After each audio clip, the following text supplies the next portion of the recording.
Who's there? Who's in this room? Washburn went quietly to the bed.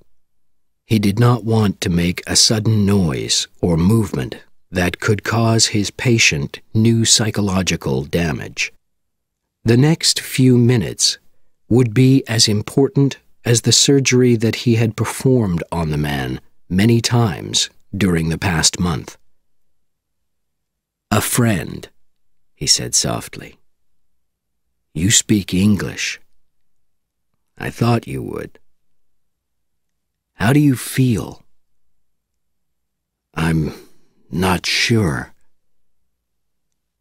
"You were brought here, to the French island of Ile-de-Port-Noir, by fishermen who found you in the Mediterranean.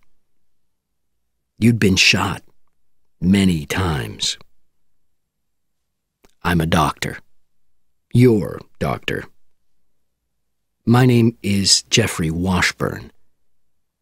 What's yours?" The stranger was silent for a minute. Then he turned and looked into the doctor's eyes. "I don't know," he said. Weeks passed. "It will take time. Don't fight it." "You're drunk," his patient said. "I usually am," Washburn agreed. "That's why I lost my job in a London hospital and came here. But I'm a good doctor, and I saved your life. I've watched you, and I've listened to you. You speak English, French, and an Asian language. I don't know which one. You've been violent. At times I've had to tie you to the bed to protect your wounds. And your face really interests me. Tell me, it's been changed. You've had surgery to every part of it. Eyes, nose, chin, and your hair is not your natural color." The stranger thought about this. "But why?" he said. "Think. What are you? What were you? An international salesman? A teacher of languages?" "No," said Washburn. "Your body is strong. Your hands are strong.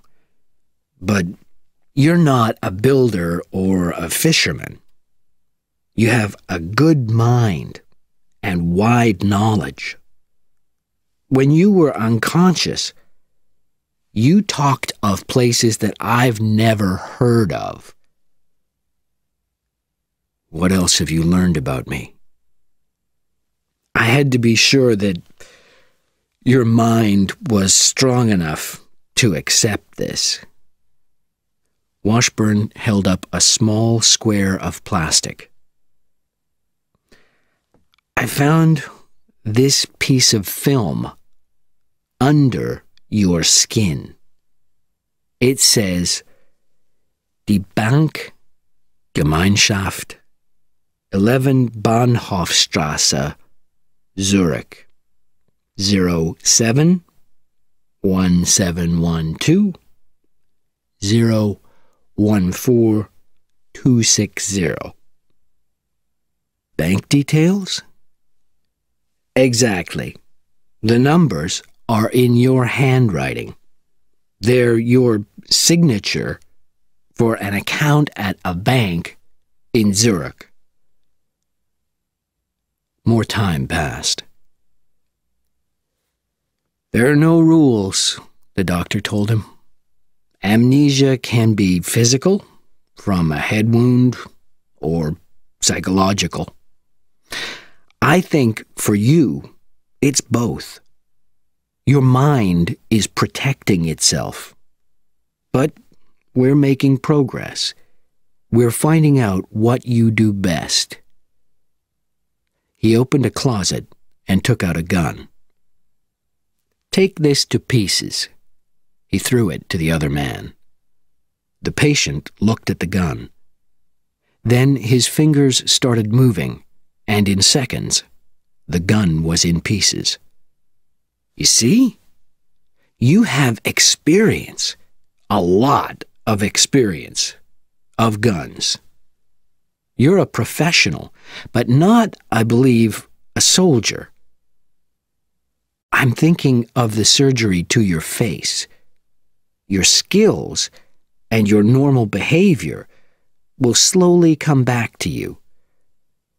But your physical brain is not what it was. I don't know if it will ever connect those skills with your past. Your memories have been destroyed. The man sat silently.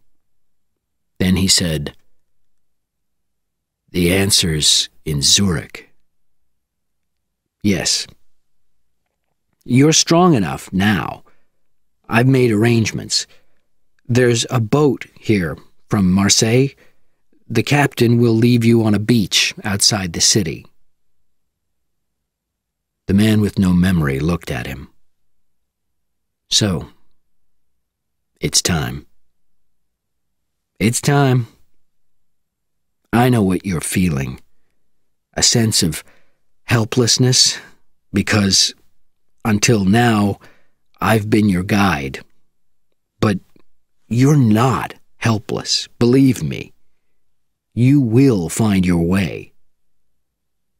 To Zurich." "To Zurich," agreed the doctor. "Here. Take this. 2,000 francs. All that I have. And my passport. We're about the same age, and it's 8 years old. People change. What will you do?"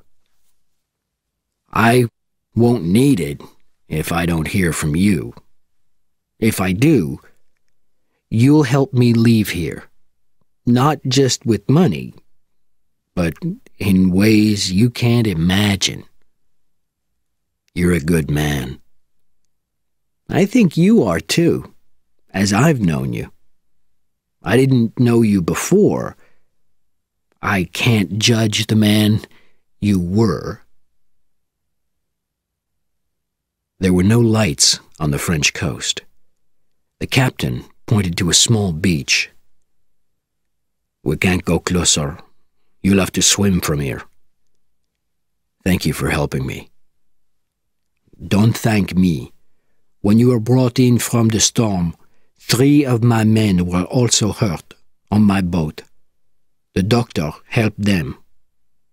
I had no fish, so no money. You're my payment." "I need papers," the man said, sensing that more help was possible. "I need a passport to be changed." The captain was silent. Then he said, "I'll be in a café in Marseille this evening, Le Bouc de Mer. You'll need money for the papers." "How much?" "That's a matter for the man you'll speak to there." "A lot." The patient thought about the money from the doctor. It wouldn't be enough. "I'll be there," he said. Sometime later, he walked through the narrow streets of the small coastal town. Money. He found the richest area. In a store, he heard a conversation between the owner and a customer. "Where's the Marquis today?" "Drunk. In the apartment above the cafe next door, waiting for a woman. I had to drive him from the house without his wife seeing him. I've left his car here, but..." He won't be able to drive it. I'll come back later." The patient walked around the next-door building, looking through doors and windows and wondering which car belonged to the Marquis. A woman arrived, an attractive woman in a very short skirt, and soon he saw her at an upstairs window. The patient went inside, took the stairs to the first floor, and in one quick movement, broke the door down. "Nom de Dieu!" The man on the bed looked up in shock. "Did my wife hire you? I'll pay you more." "Keep quiet," said the patient, "and you won't get hurt."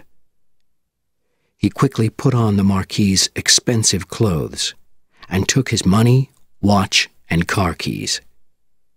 "Please, leave me your clothes," the Marquis cried. "I'm sorry, I can't do that." He picked up his own and the woman's clothes. Then he noticed a telephone on a desk by the window and pulled the wire from the wall. "The police will find you," the Marquis said angrily. "I don't think you'll report a crime. How will you explain it to your wife?" "You're not helpless. You will find your way." What kind of past produced the skills that were returning to him now? He had difficulty with the controls in the Marquis's Jaguar. He had, he thought, no past experience with cars like this. He followed the signs to Marseille and found a garage selling new and used expensive cars. 10 minutes later, he had exchanged the car for 6,000 francs, about a fifth of its value, but no questions asked. Soon after that, he had sold the watch and bought clothes and a soft leather suitcase. Then he found a hotel and rested until it was time for his appointment at Le Bouc de Mer. The patient made his way through the crowded tables of the cafe until he found the captain. There was another man at the table, thin and pale-faced, with narrow eyes. "How much to change this passport?" "By 10 o'clock tomorrow." 3,500 francs. And I'll need a photo. I had one done on the way here. The patient passed it to him. A meeting was arranged for the next day, and the captain was given 500 francs under the table. Then the patient walked toward the door. It happened so quickly that there was no time to think. A man walked into him, and then his eyes widened in disbelief. "No! My God! It cannot!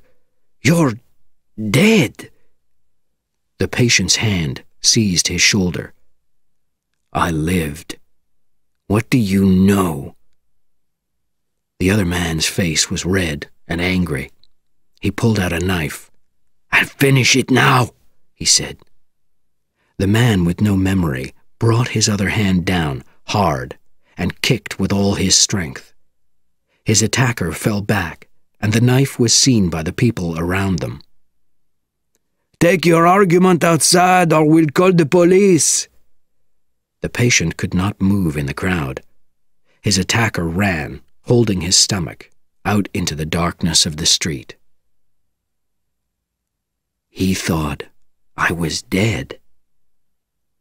Wanted me to be dead. And now he knows I'm alive. Chapter 2. Names and Addresses. He knew the name of the hotel. Carillon du Lac. He had given it to the taxi driver without thinking.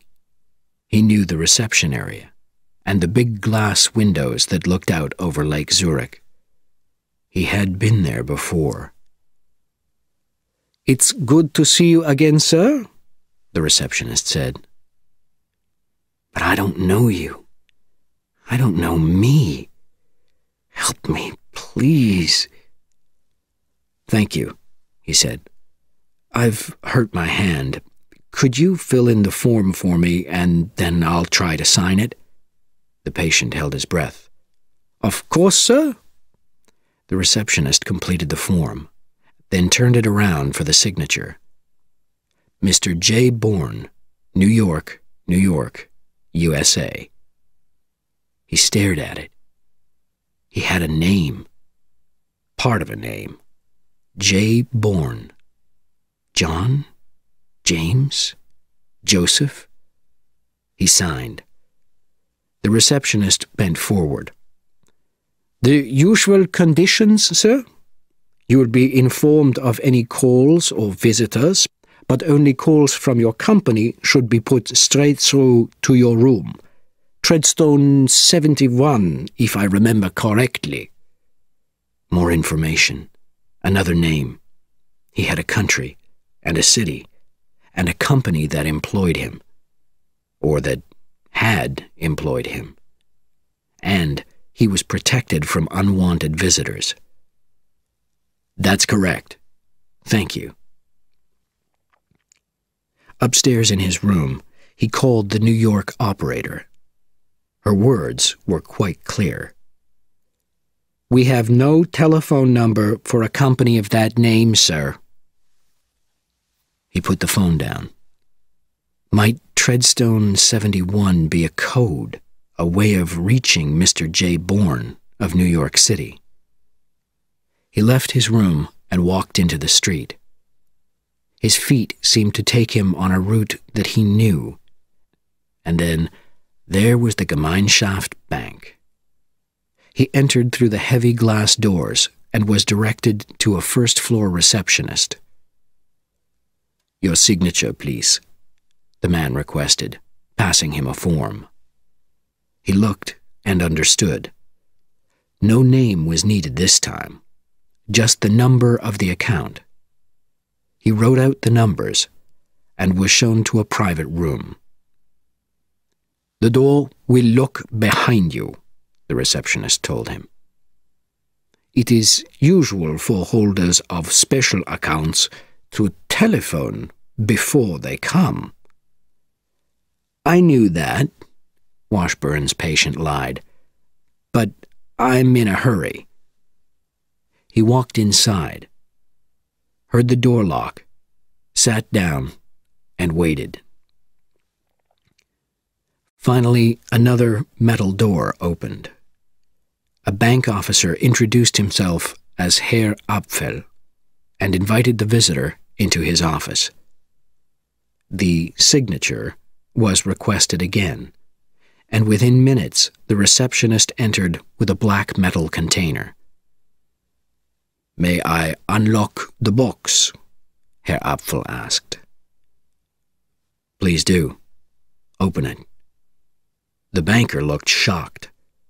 I said unlock, not open. Your identity might be listed, and I do not need to know it. But if I wanted the money to be sent to another bank, then a name would be needed. Open it. The banker opened the box and passed the papers to the other man, who stared at the top page in disbelief. The amount in the account was 11,850,000 Swiss francs, more than 4 million American dollars.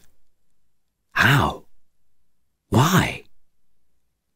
The bottom statement showed that the first payment into the account had been from Singapore, 5,175,000 Swiss francs. Below that was an envelope with "Owner only, Officer of the Treadstone 71 Company" typed on it. He opened it and read, Owner, Jason Charles Bourne. Address, unlisted.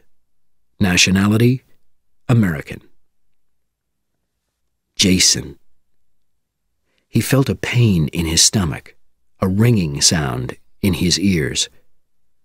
Why did he feel that he was falling into darkness again? When he returned to the reception area an hour later, after a meeting with another bank official, Herr Koenig, 3 million Swiss francs had been sent to the Marseille account of Dr. Jeffrey Washburn, who had saved his life. The money would cure or kill the alcoholic. 4 million francs was on its way to a bank in Paris for the use of Jason C. Bourne. Another 100,000 francs in large notes had been handed over by Herr Koenig in cash. Herr Koenig walked with him to the elevator, past 2 men who were sitting at opposite ends of the room. Out of the corner of his eye, Bourne noticed movement. Koenig had turned to both of the men. One took a radio out of his pocket and spoke into it. The other took out a gun. The men moved toward Bourne, who was forced to back into the empty elevator. As the elevator doors closed, with the gun at his head, Bourne moved suddenly to the right, then swept his foot off the floor and up to the man's arm, knocking the gun from his hand. His body continued to turn, and his shoulder crashed into the other man's stomach, throwing him against the wall. The man fell to the floor, unconscious. The man at La Boucle de Mer, Bourne knew, had wasted no time sending his message to Zurich. Kill him. He seized the other killer by his neck. How many? How many are waiting downstairs? No answer. He pushed the man's face into the elevator wall, opened his coat, and found another gun. He pointed it. How many? 2. 1 by the elevators, 1 by the car outside. What kind of car? A Peugeot. Brown. The elevator doors opened, and a man in a dark coat, wearing gold glasses, stepped forward, recognized the situation, and pointed a silenced gun at Bourne. Bourne quickly pushed his prisoner out in front of him, protecting himself from the gun. Shots were fired. People screamed for the police. His prisoner fell to the floor. Bourne seized the nearest person, the receptionist, threw him into the path of the man with the gold glasses, and ran through the doors. Then he slowed down and walked calmly away, past the man in the Peugeot, before he turned and watched. As the first police car arrived, the man in gold glasses talked to the driver of the Peugeot. Then, unexpectedly, he returned to the bank, joining the police who were racing inside. The Peugeot left, and an ambulance arrived. Bourne turned away. He had to get to his hotel, pack, and leave Zurich, leave Switzerland, for Paris. Why Paris? Inside the bank, there had seemed to be no question. He had to go to Paris. But why? At the Carillon de Lac, Bourne packed quickly, and then started down again. There were 3 other guests in the elevator, 2 men and a red-haired woman. French-speaking Canadians, Bourne realized, and clearly at the hotel for a conference. As he followed them to the reception desk, he noticed a sign on the wall. Welcome to members of the 6th World Economic Conference. The woman was now speaking English to the receptionist. Dr. Saint-Jacques, the man checked, and passed her an envelope. Bourne moved toward the entrance, then stopped. A brown Peugeot was parked in the street outside, and the man with gold glasses was climbing out of the car. From another door, a second man appeared, wearing a raincoat with pockets that were wide enough for powerful guns. How? How had they found him? Then he remembered, and he felt sick. It had seemed so innocent at the time. "Are you enjoying your stay in Zurich?" Herr Apfel had asked. "Very much. My room looks out onto the lake. Very peaceful." How many hotels looked out onto the lake? 2? 3? The names of the hotels came into his mind. From where? They had seen him. But did they think they could walk into a crowded hotel and simply kill him? Of course they did. With silencers on their guns and people all around him, they could easily escape before they were identified. What made them think he would not scream for the police? And then the answer was clear. They knew that Jason Bourne could not expect police protection.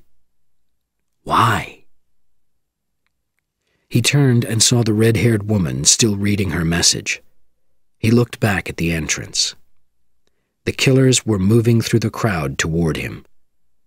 Bourne walked quickly toward the woman, seized her by the arm, and pulled her away from the reception desk. As she looked up at him in surprise, he showed her the end of the gun in his pocket.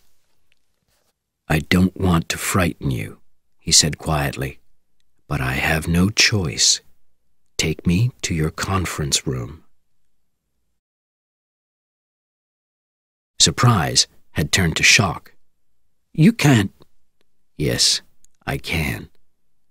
Unseen by the people around them, he pushed the gun into her side. "Let's go." Pale and shaking, she led him quickly to a large hall where a man was giving a talk. "I'll scream," the woman whispered. "I'll shoot," he promised. He pushed her across the back of the hall and down toward the front. Heads turned in their direction. The speaker paused, and then came 3 sharp, sudden sounds. Shots, then screams. Running now, Bourne pulled the woman toward a door at the back of the stage and out. They were in a car park. He heard a metallic sound, saw a slight movement. Another killer. How did they know where to find him? Radios again, of course. He moved quickly to one side, his shoulder crashing into the woman's stomach, sending her to the ground. Shots hit cars near them. He jumped up, gun in hand, and fired 3 shots before throwing himself down. He heard a scream, and then nothing. He started to get up, but could not. Pain spread through his body, through all the places where his wounds had been. He looked over at the woman, who was slowly getting to her feet. He could not let her go. He had to stop her. He slowly made his way across the ground toward her. "Help me up," he said, hearing the pain in his voice. "You're joking." "This gun is aimed at your face, Doctor. Help me up." When he too was on his feet, he pulled the dead driver from the car and ordered the woman to get behind the wheel. "Drive," he said, climbing into the passenger seat. Where could he go? The killers had seen his suitcase. They would watch the stations and the airports. But he had money, a lot of money, and he had to get to Paris. "I work for the Canadian government," the woman said quickly. "I'm an economist. They expect me to contact them tonight. If they don't hear from me, they'll call the police." Bourne took her bag and looked through it. Keys, money, her passport, Dr. Marie Saint-Jacques. and the message that was given to her at reception, a message allowing her vacation time. As they drove across Zurich, stopping only to leave the car and steal another one, Bourne was following a memory, a restaurant. He knew it was important. He knew the way, but what was it called? Drei Alpenhäuser. Yes, he had to go there. Even before they parked, he had noticed that she was too quiet, too obedient. When they came to a stop, her door crashed open. She was halfway out into the street before Bourne's arm shot out and seized the back of her dress, forcing her back into the car. He took her hair and pulled her head toward him. "I won't do it again," she cried. "I promise I won't." "You will," he said quietly. "But if you run away before I let you go, I'll have to kill you. I don't want to, but I'll have to." "You say you'll let me go," she said. "When?" "In an hour or two, when we're out of Zurich, and I'm on my way to somewhere else. Now dry your eyes. We're going inside." "What's in there?" He looked at the wide brown eyes that were searching his. "I don't know," he replied. He showed her the gun, a reminder, and they entered the bar. He had seen the inside of the Drei Alpenhäuser before. He recognized the heavy wooden tables, the lighting, the sounds. He had come here in another life. A waiter led them to a table where they ordered a drink. Bourne looked around, and then he saw a face across the room, a large head above a fat body. Bourne did not know the face, which was showing fear and disbelief, but the face knew him.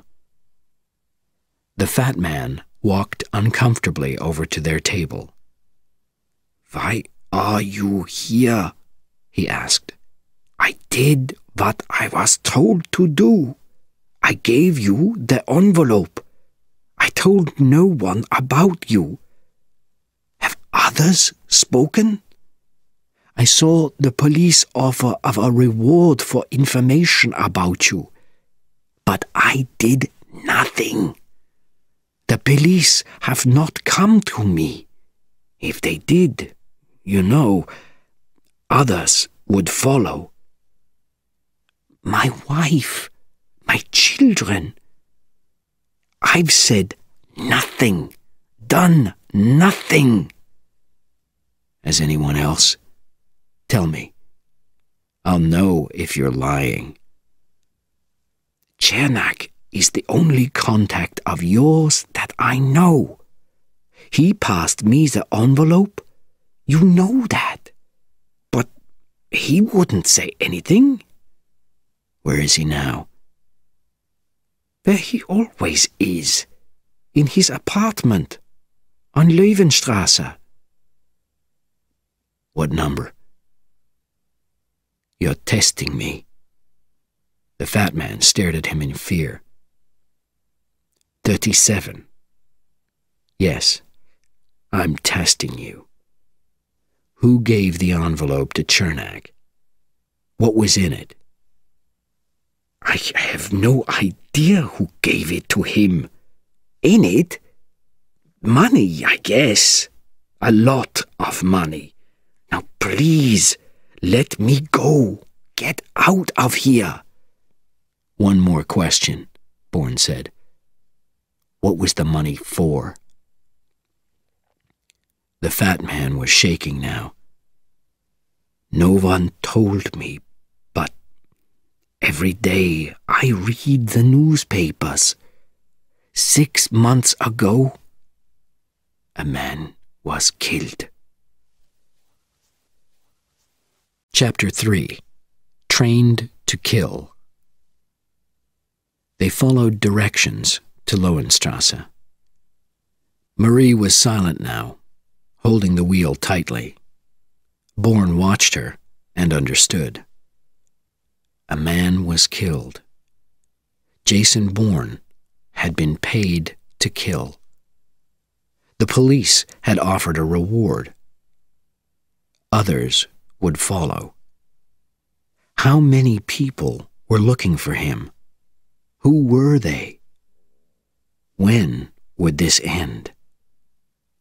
"There's number 37, he said. "Stop the car." Marie looked at him with fear in her eyes. "I don't want to go in there with you. I heard what the man said in the restaurant. If I hear any more, you'll kill me." Bourne pulled his aching body out of the car. His words made no more sense to me than to you, maybe less. He saw the confusion on her face. "Let's go." He did not press the bell below Chernak's name. He pressed others until someone opened the door. He walked with difficulty up the stairs, holding Marie's arm, and on his orders, she knocked and then called out to the man inside. The door opened, and there, in a wheelchair, was a man with no legs. "You're crazy," the man cried. "Get away from here." "I'm tired of hearing that," Bourne said, and pulled Marie inside. She willingly obeyed his orders to go to a small windowless bedroom, and then Bourne turned back to Chernak. "You promised that our last piece of business would be the final one," Chernak shouted, white-faced. "This is too dangerous." "The envelope that you passed to our friend at the Dry Alpenhauser," Bourne said. "Who gave it to you?" "A messenger, like all the others. I don't know. You were paid, so I know you accepted the job. Why are you here now?" "Because I have to know. Because I don't understand. Help me."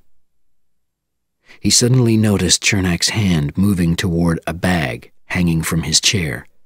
The hand came out quickly, pointing a gun, and before Bourne could reach his own, Chernak fired twice. Pain filled Bourne's head and shoulder as he dived to one side, then crashed his other shoulder into Chernak's wheelchair. The legless man fell helplessly to the floor. "They'll pay for your corpse," he screamed. "Carlos will pay. I'll see you in hell." Bourne fired a bullet into the man's head. A long, terrible cry came from the bedroom door. A woman's cry. Bourne could hardly think for the pain. He had to take her. What was her name? And get out. "My God, you killed him!" she screamed as he pulled her out of the apartment. "A man with no—" Inside the car, Bourne tried to stop the blood. The head wound was only a cut, but he was feeling sick and faint from the pain in his shoulder. An address came to him. He could picture the doorway. "Steppdeckstrasse," he ordered weakly. The car did not move. What was she doing? Marie knocked the gun from his hand, pushed his head against the car window, then jumped out and ran. He could not stay in the car. He cleaned off the blood as well as he could, then got out. Somewhere there would be a taxi. No questions were asked when Bourne rented a room in the house in Steppdeckstrasse, and a doctor was found who also asked nothing. The pain in his head and shoulder was real, but the psychological damage was great. He needed to rest. As he lay on the bed, words came to him. A man was killed. You accepted the job, and then they'll pay for your corpse. Carlos will pay. He heard a sudden, sharp noise outside the room. There was someone on the stairs. Bourne jumped off his bed, seized his gun, and ran to the wall by the door. The door crashed open.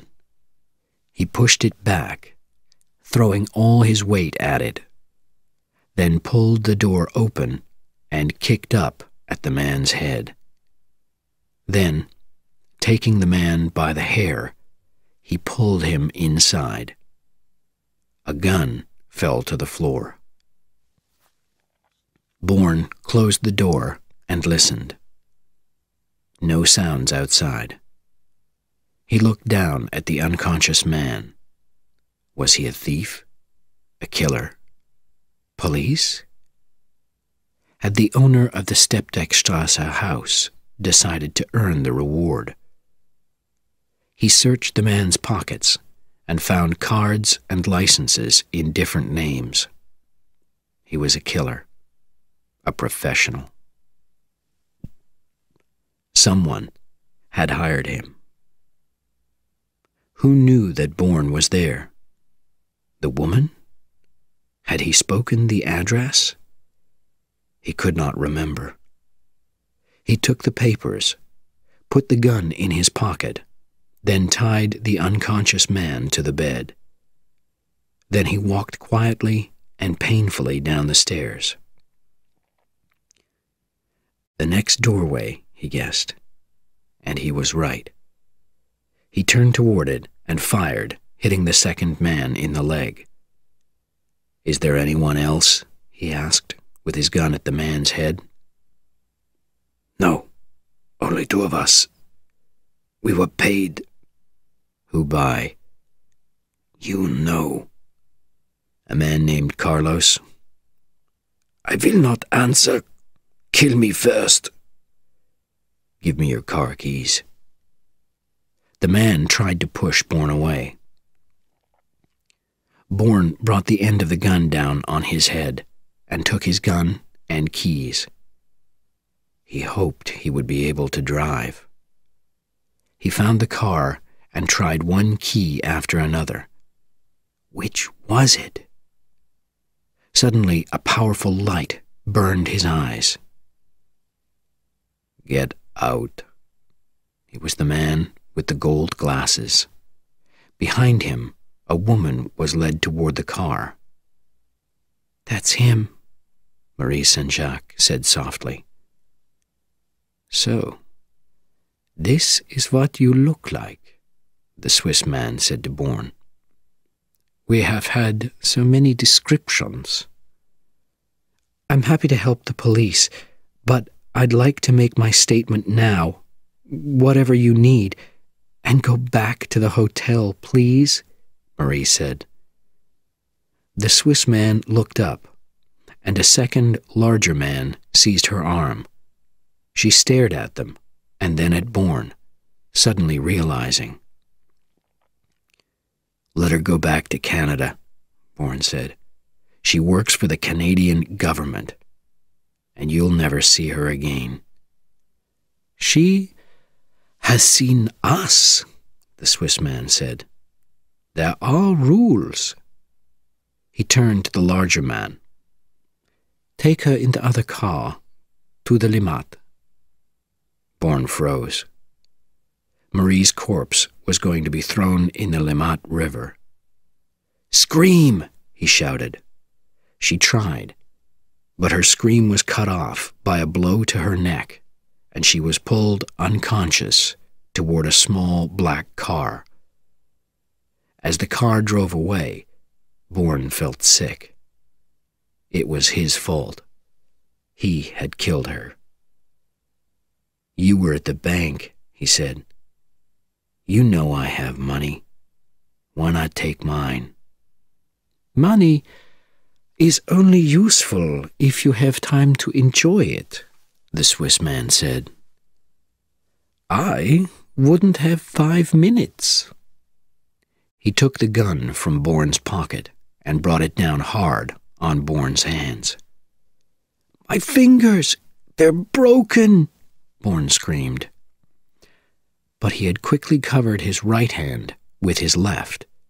His left hand was bloody and useless, but he could still move the fingers on his right hand. Another gunman joined them in the car, and as they headed across the city, he searched Bourne's clothes roughly, taking the money and documents. "My leg!" Bourne screamed, bending down and reaching quickly inside his sock for the gun that was hidden there. "Watch him!" cried the Swiss man who was driving, but it was too late. Bourne had fired twice at the killer beside him, and the gun was now at the head of the driver. "Stop the car!" he shouted, but the car went faster. "I can get you out of Zurich," the man said. "Without me, you can't leave. There are police looking for you everywhere. I don't think you want the police. Or I can crash the car and kill us both. I have nothing to lose." "We'll talk," Bourne lied. "Slow down." "Drop your gun on the seat next to me." Bourne dropped his gun, and the car slowed. 30 kilometers an hour. 18. 9. He seized the man by the neck, then lifted his bloody left hand and spread the blood across the Swiss man's eyes. Reaching across with his right hand, he turned the wheel to the right into a pile of garbage. He took the gun from the seat and fired. A dark red hole appeared in the killer's head. In the street, people were running toward the car. Bourne climbed into the front, pushed the corpse out, and drove away. The Limmat. Marie would be killed in a dark, empty place near the water. Or she already had been. He had to know. He could not walk away. He drove and searched the length of the river, trying to forget the pain in his hand, the pain in his shoulder. He stopped only to push out the body from the back seat. Then, in an unlit parking area, he noticed the small black car. He stopped 50 meters away and opened his door. He heard a cry, low and frightened, from inside the car. The sound of a hand across a face, and another cry. Gun in hand, he walked slowly toward Marie and her assassin. The man was pulling off her clothes. Filled with anger, but unable to shoot without hitting her, he broke the car window with his shoe. "Stay inside," he shouted to Marie, as the killer threw himself out of the car and onto the ground. The killer fired and missed. Bourne fired and heard a cry. He had wounded the man, but not killed him. "Who is it? What is happening?" An old man was shouting in German, holding a light in front of his face. The killer ran to the old man and stood behind him, pulling him back. There was a shot, then the sound of running footsteps. The old man had served his purpose and was dead. Bourne lowered himself to the ground. He could do nothing more. He did not care. Marie climbed slowly out of the car, shock in her eyes, holding her clothes to her body. "Take the keys," he shouted. "Get out of here. Go to the police, real ones, with uniforms this time." "You saved my life," she whispered. "You were free, but you came back for me and saved my life." He heard her through his pain. He felt her tying her clothes around his bleeding wounds. Then her hands were on his arms, gently pulling him up.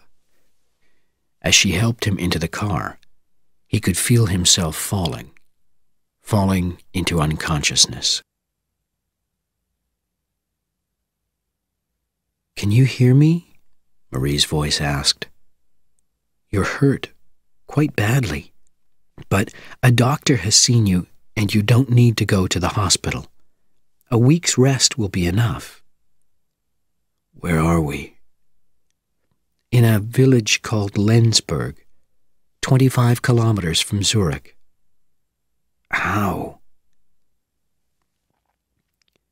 "I decided to help you. It's the most difficult decision that I've ever made. I sat and thought for half an hour, but I couldn't go to the police after you saved me." "Even knowing what I am?" "I only know what I've heard, and I've seen a different man." "Aren't you afraid of me?" he asked. "Afraid of what I've done?" "Of course I am. But you're very weak, and I have your gun. Also, you have no clothes. I've thrown them all away." Bourne laughed through his pain, remembering the Marquis. "Who are you?" Marie asked. "They say my name is Jason Bourne." "They say? What does that mean?" "My life began 5 months ago on a small island in the Mediterranean." As she sat by his bed, he talked through the night until there was nothing more to say. "My God," Marie said softly. "You know so little about yourself. You must really be suffering."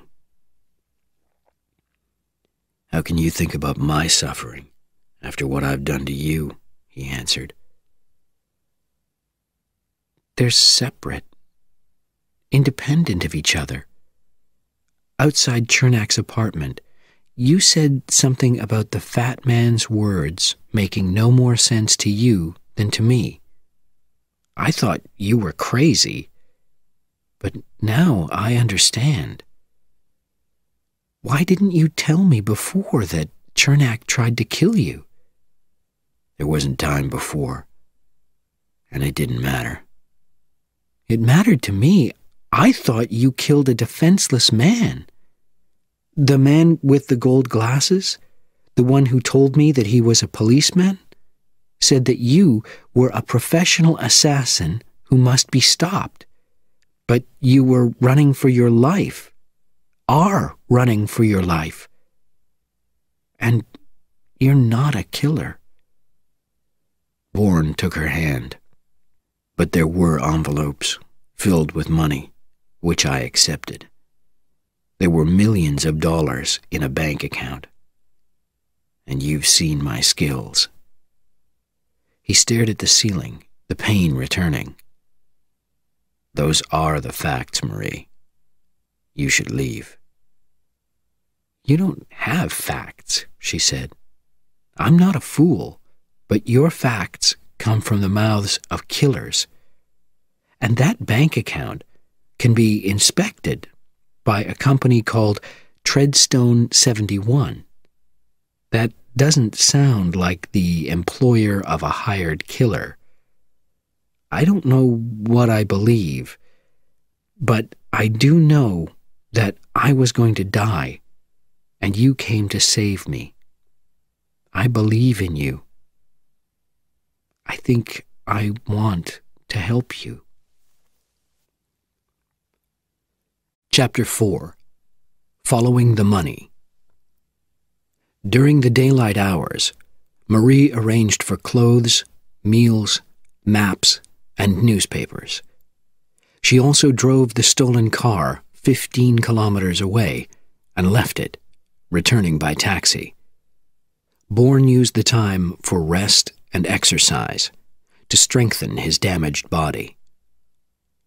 While they were together, they talked, shyly at first, with many pauses and silences. Looks passed between them, and quiet laughter, and slowly they began to feel comfortable with each other. Marie, Bourne learned, had first studied history, but had then realized that most of history was shaped by economic powers, and so her future as an economist was decided. Marie questioned Bourne, examining the little he knew, trying to explain the holes in his knowledge. "When you read the newspapers," she asked, "what's familiar?" "Almost everything. Names, places, political relationships. And when you look at the maps I've bought, in some cases I picture buildings, hotels, streets, faces, but the faces have no names." "Did you meet people? Are there faces in buildings, in hotels?" "Streets," he said without thinking. "Quiet places, dark places." "What did they talk about?" "I don't know. There aren't any voices. There aren't any words." "Treadstone. That's your company, isn't it?" "It doesn't mean anything. I couldn't find it." "It could be a part of a company that buys other businesses secretly. Maybe you were working for American financial interests." "But the account, no money was leaving it. I was selling, not buying. And why would people be trying to kill me?" "What comes into your mind when you think of money?" Marie asked. "Don't do this. Don't you understand? When I think of money, I think of killing." "I don't know," Bourne said. "I'm tired. I want to sleep now." "You're wrong, you know," she said. "I've seen that look in your eyes, seeing things that may or may not be there, afraid that they are." "They have been," he replied. "Explain the Steppdeckstrasse. Explain a fat man at the Dry Alpenhauser." "I can't. But you can't either. Find out, Jason. Find out." "Paris," he said. "Yes, Paris." Marie stood up and walked across the room to him. Then she reached down and touched his face. "Thank you for my life," she whispered. "Thank you for mine," he answered, and she climbed into the bed. He held her tight. Days and nights passed. "I'm going to Paris with you today," Marie told him early one morning. "I can do things for you that you can't do yourself. You don't know enough about money and financial organizations. I do, and I have a position with the Canadian government, so I can get information and protection. But at the first sign of violence, I'll leave. I don't want to become a problem for you." There was a long silence. Finally, Bourne said, "Why are you doing this?" "I believe in the man who almost died for me," she answered. "I accept," he said, reaching for her. "I shouldn't. But I need that belief very badly." "I want to contact Peter, a friend of mine," Marie said. "If there is a Treadstone 71 in a big company somewhere, he'll find out. I'll phone from a payphone in Paris and ask him to call me back." "And if he finds it, do I contact the company?"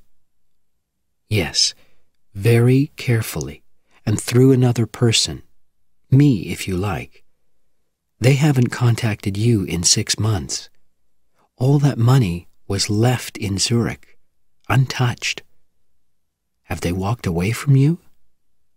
Do they think you've become part of something illegal that would make them look guilty too? But whatever we learn about Treadstone, Bourne said, men are still trying to kill me, and I don't know why. I have to know why someone named Carlos will pay for my corpse. Marie stared at him in shock. What did you just say? She asked. The name, Carlos? That's right. In all this time, you've never talked about him. Bourne looked at her, trying to remember. She was right. He hadn't. Why not? Had he tried to block the name from his mind? Does Carlos mean something to you? My God. You really don't know, Marie said, studying his eyes. He's an assassin, a man who's been hunted for 20 years or more. He's believed to be responsible for killing between 50 and 60 people, mostly politicians and army officers. No one knows what he looks like, but it's said that he works from Paris. Bourne felt a wave of coldness spread through his body. After separate flights to Paris, they had an arrangement to meet in a small hotel. First, though, Bourne visited the Sorbonne Library. I read the newspapers. 6 months ago, a man was killed. Those were the words of the fat man in Zurich. Bourne counted back 6 months and collected newspapers for the 10 weeks before that. Then he fingered through them quickly, page by page. Nothing. He returned the newspapers and took the ones for 4 and 5 months ago. More turning of pages. And then he found it. Ambassadeur Leland est mort à Marseille. He felt an explosion of pain hitting him between the eyes. His breathing stopped as he stared at the name. Leland. He knew it. He could picture the face. He read, American Ambassador Leland had been killed by a single shot from a high-powered gun. He had been in France asking the French government not to sell fighter planes to Africa and the Middle East. It was believed that he had been killed as a warning. The buyers and sellers of death were unhappy with his visit. The assassin was without doubt paid a lot of money. Bourne closed his eyes. How could he know what he knew if he was not that assassin in Marseille? He could not meet Marie now.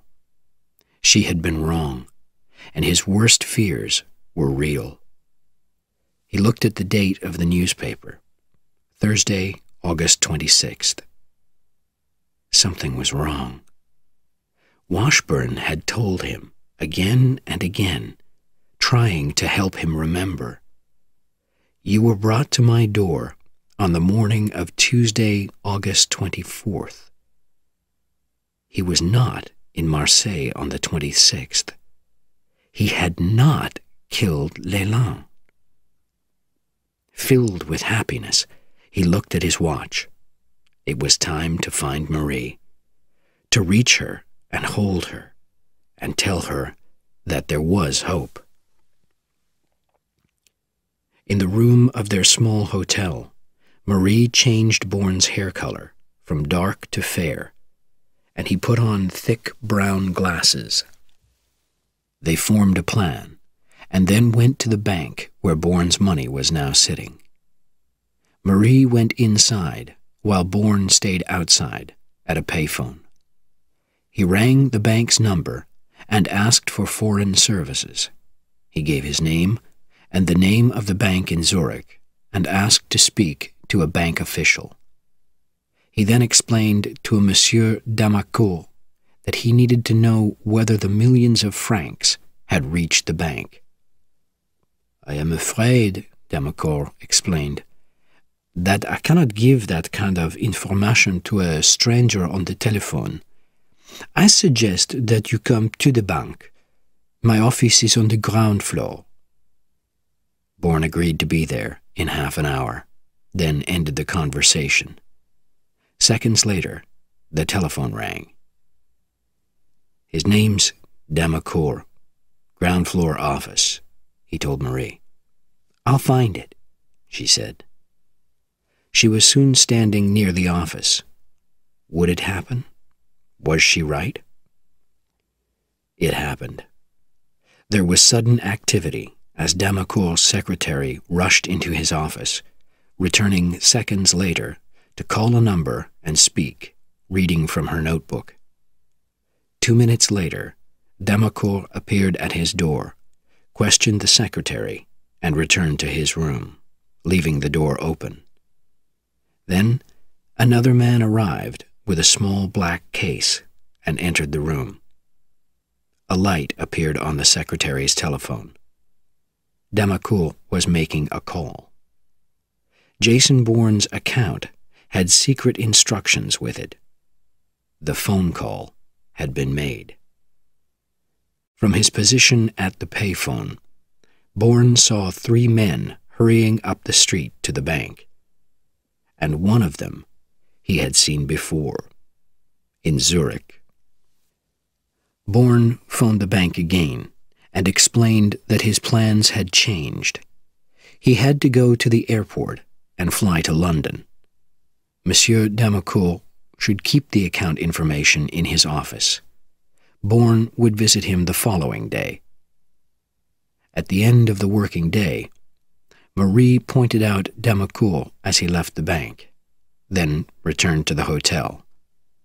Bourne followed the banker to the door of a cafe and pulled him inside. "Jason Bourne," he introduced himself. "Your friends must be confused by now, racing around the airport and wondering if you've given them false information." Damacourt looked at him with fear in his eyes. "I know nothing. I only followed the instructions on the account." They sat down, and Bourne ordered drinks.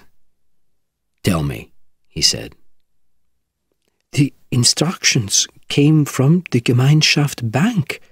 I could lose my job if I talk to you." "You could lose your life if you don't," Bourne said. "Name your price." "You decide what value the information has to you. Your money came with special instructions to be opened by me when the account holder came for money. The instructions said that a telephone number should be called. But if I tell you more, you must think of another person who told you this.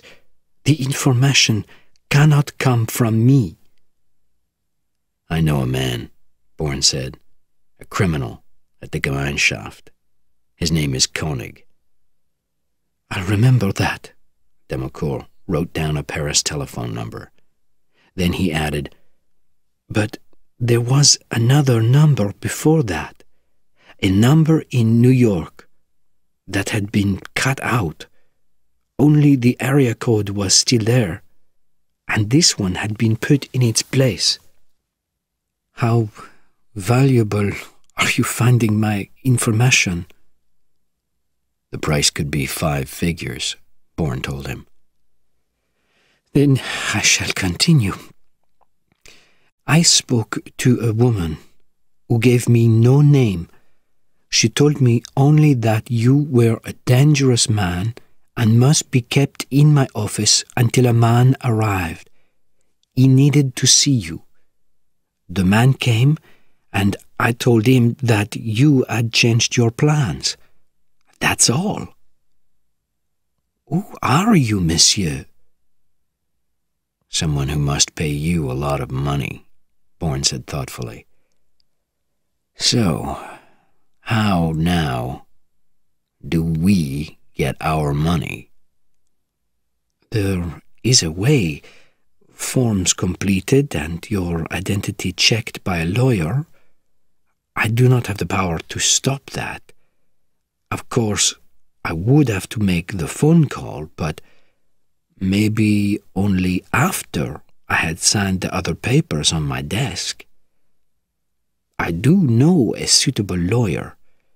He would cost 10,000 francs. I would want 50,000.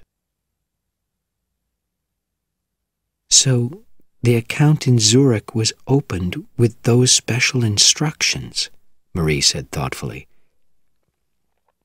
That would be illegal in many countries, but some private European banks allow it. You probably knew that the instructions were there. Put there by Treadstone 71, Bourne agreed. But someone was paid to change the telephone number. Koenig. That's a crime that could bring him 10 years in a Swiss prison. He was paid a lot of money. By Carlos, Bourne said. Carlos. Why? What am I to him? I'll phone the Canadian embassy and ask about the Paris telephone number that Damacour used, Marie said. My friend Peter gave me the name of a man there, Denis Corbelier. She called. Then they left the hotel so Marie could use a payphone to call Peter for information about Treadstone. She came away from the phone, white and shaking. Bourne took her in his arms. What's wrong? I spoke to his boss, Marie said faintly. Peter's dead. He had phone calls from Washington, D.C. and New York.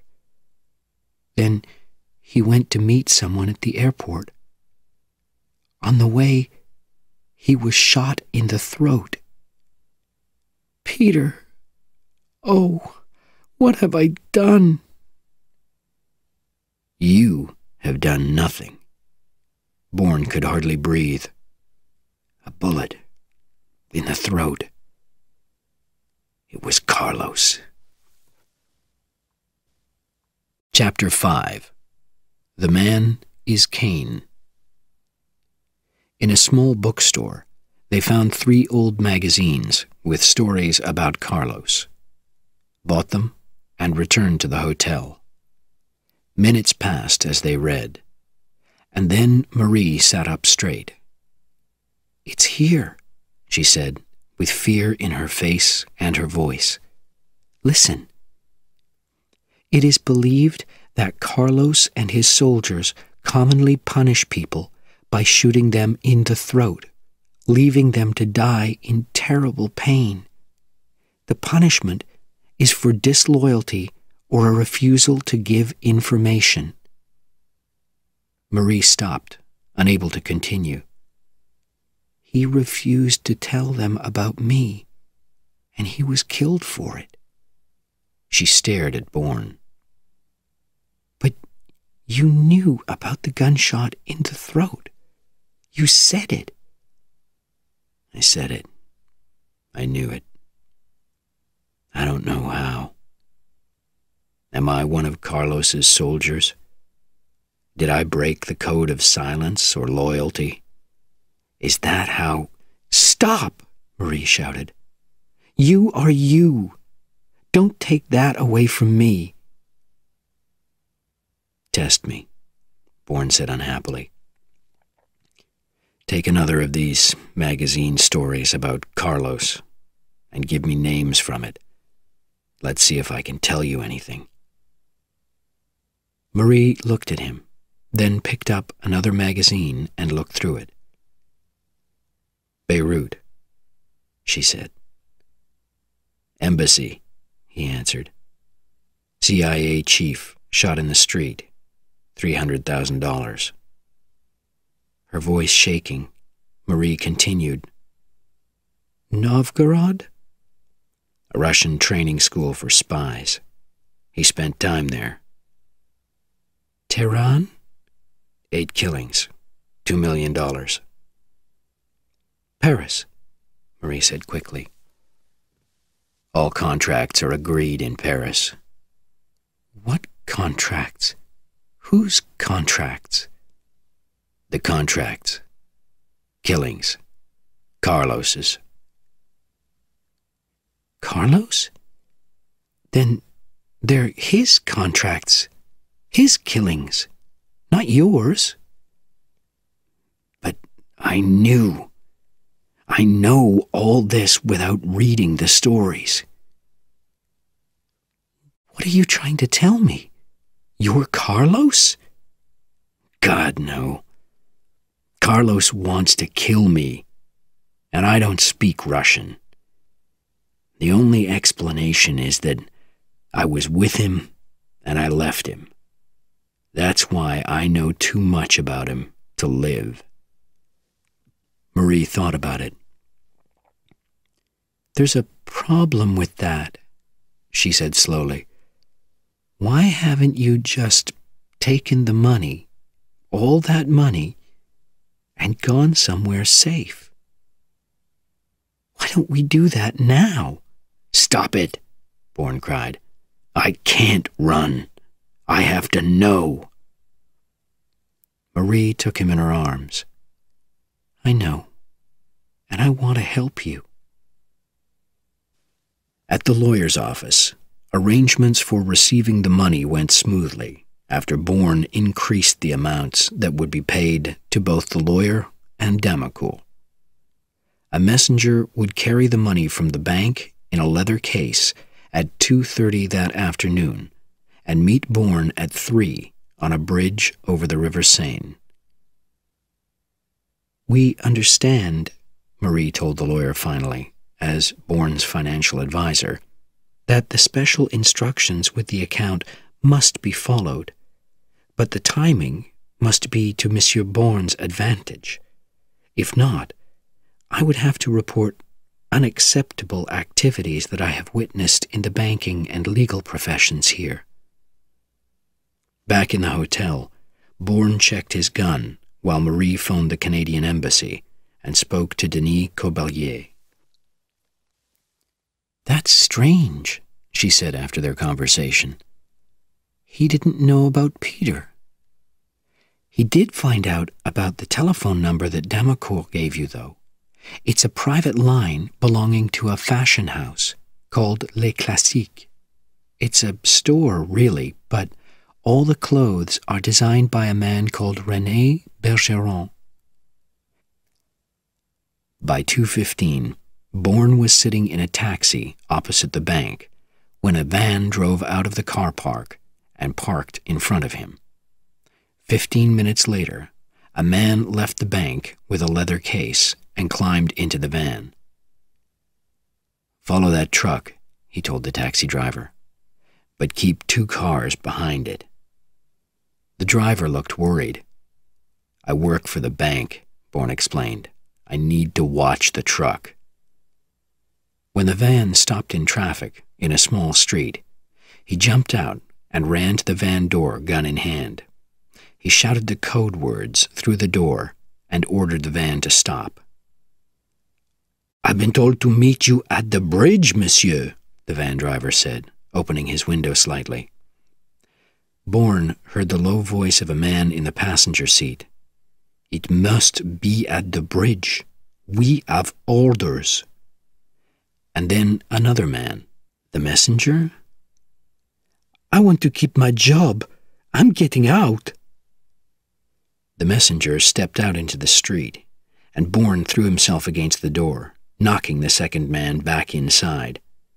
Give me the money, Bourne shouted at the messenger. It's yours, sir. They wanted to find you. I meant no harm. The van door crashed open again, and Bourne saw the face of Carlos's soldier, one of the killers from Zurich, and a gun staring into his eyes. He threw himself on the ground, turned, and fired twice. The killer fell. Bourne pulled the leather case full of money from the hand of the terrified messenger and ran. Soon after passing the money to Marie and changing into more expensive-looking clothes, Bourne was at Le Classique. It was a beautiful store on one of the best streets in Paris, employing beautiful women. Only a middle-aged man sitting in front of a switchboard at the bottom of carpeted stairs looked out of place there. Bourne walked around, admiring the clothes, until he saw her.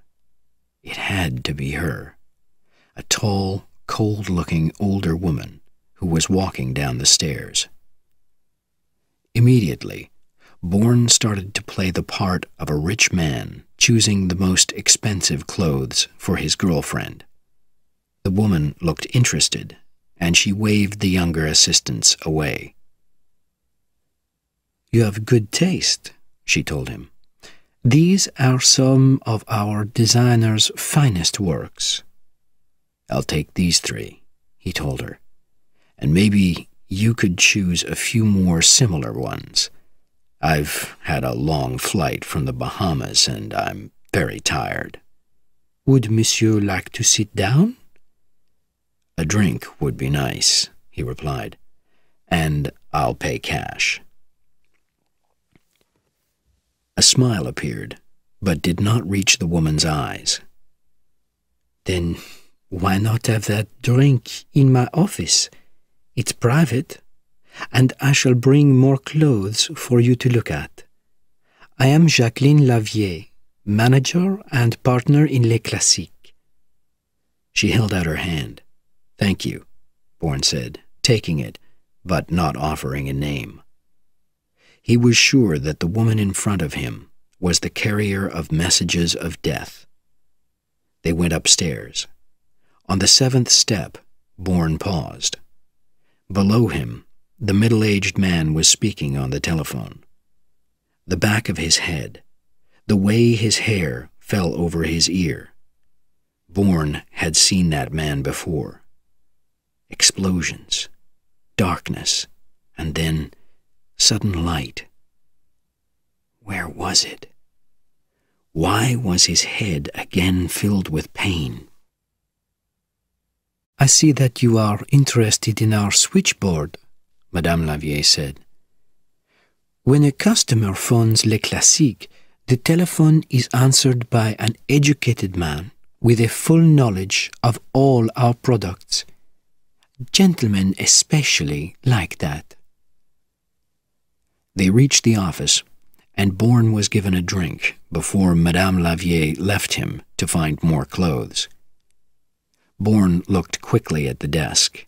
Bills, receipts, an address book. He could not memorize that. Then he noticed the corner of a small card showing from under the telephone.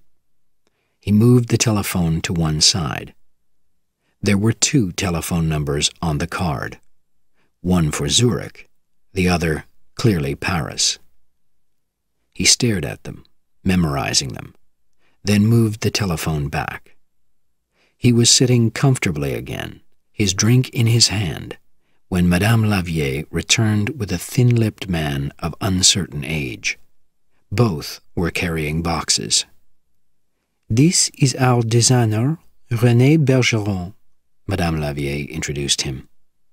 "He helped me choose these clothes. And you are Monsieur—" "Briggs. Charles Briggs," Bourne replied, having no idea where the name had come from. After Bergeron had left, he made his final choices and handed Madame Lavier 6 5,000-franc notes. "Have you thought," he asked, "of opening a store in the Bahamas, in one of the finer hotels? I have contacts there, of course, and might even be prepared to put some of my own money into the business." Seeing Madame Lavier's interest, he continued, "I'm only in Paris for one evening, but would you like to have dinner? She thought about it. "I think I could be free," she said. As they walked back downstairs, the man at the switchboard was taking a break from calls. Enough, the man thought. It was not many years since people were taking calls for him, sitting at the switchboards of his companies in Saigon and in the communications room of his house by the Mekong River in Vietnam. He looked up and noticed the customer on the stairs. His heart stopped as he stared in disbelief. Oh my God, it was him. From the living, dying terrors of thousands of kilometers away, the ghost who was a killer. It was him. He watched as the customer opened the doors for Jacqueline Lavier and waved to stop a taxi. Oh God, she was going with him.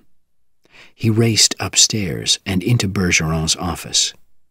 Bergeron looked up in surprise. That man with Jacqueline, who is he?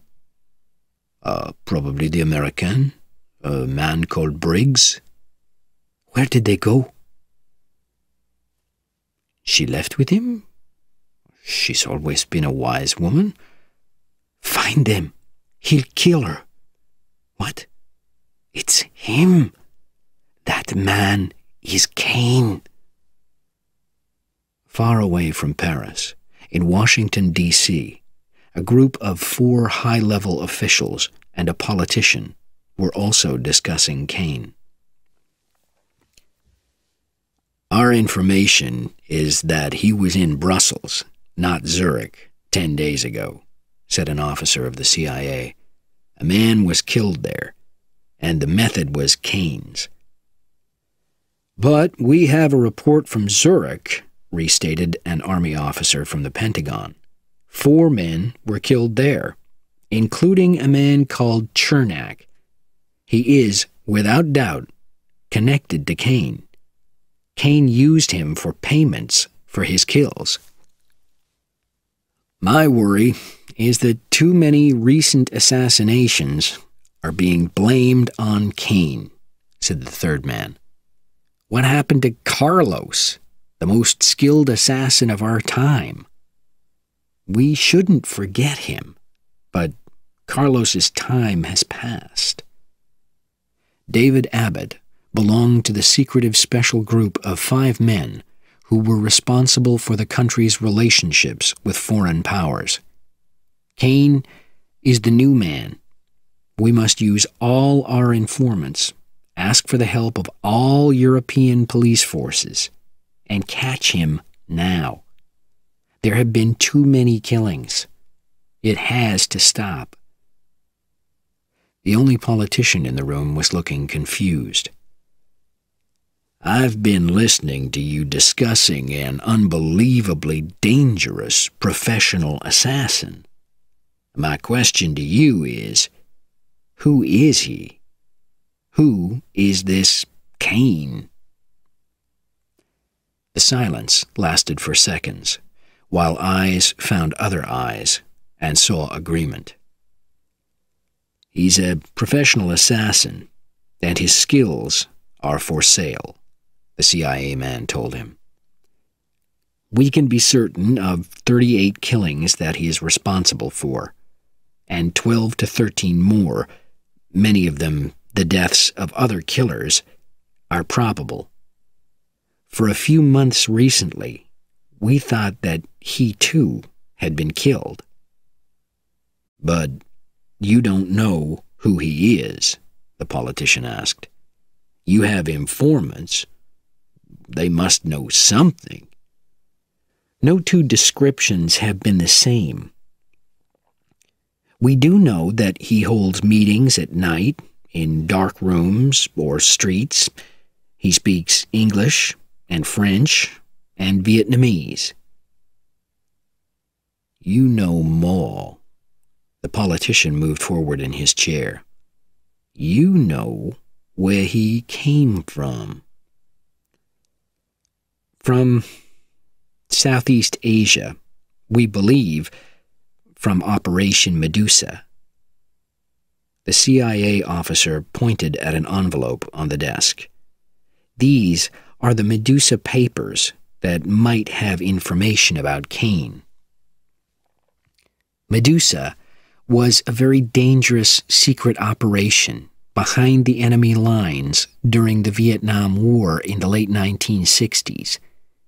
Teams of people, well-educated, but all a little crazy, and often even criminal, destroyed enemy communications, looked for prisoners, and even assassinated village leaders who were working with the communists. Most of them were killed, but some stole a lot of money from Medusa. Kane's codes and method of killing make us think that Kane is one of the men who worked for the United States on Operation Medusa in Vietnam. So, his identity is in those papers. Yes, but more than 200 white males disappeared during Operation Medusa, and we don't know which one he is. We think he's American, but we don't even know that.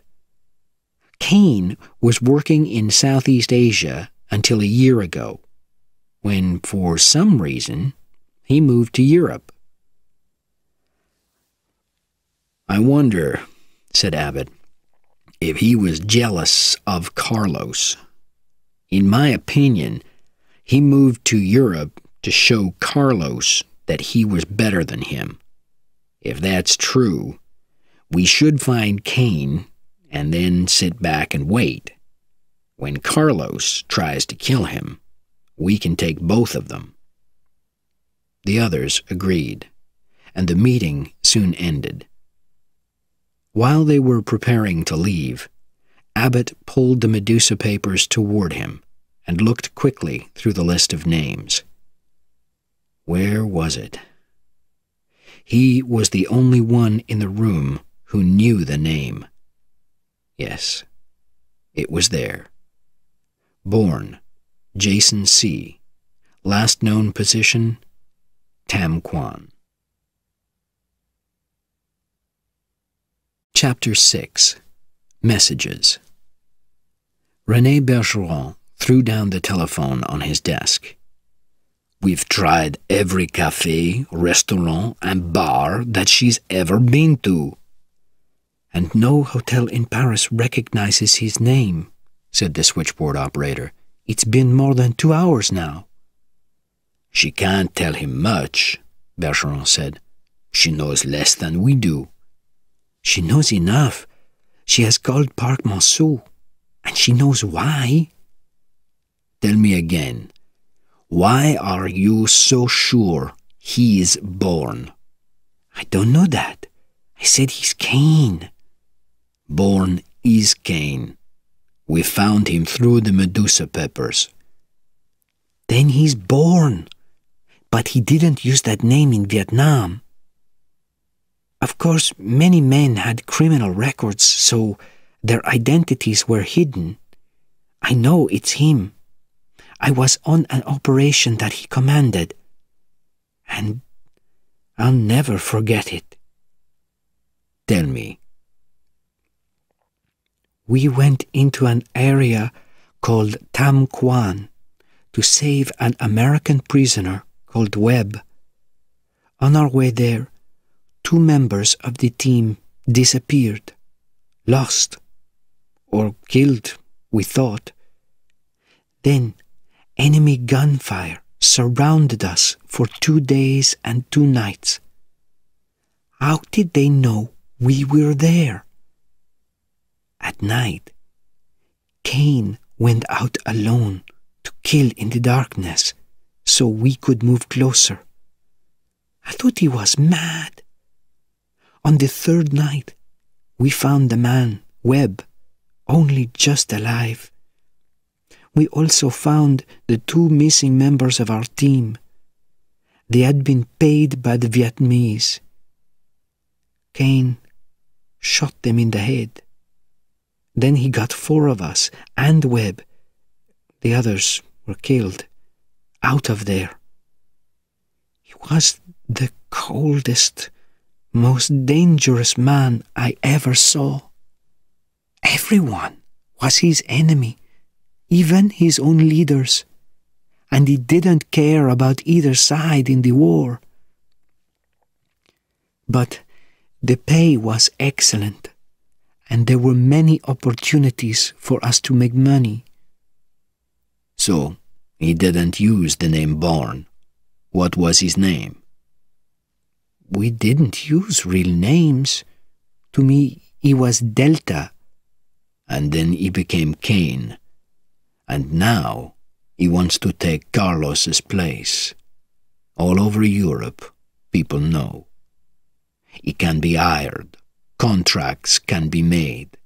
His price is lower than Carlos's. But we'll find him. He found us. And then Carlos will kill him.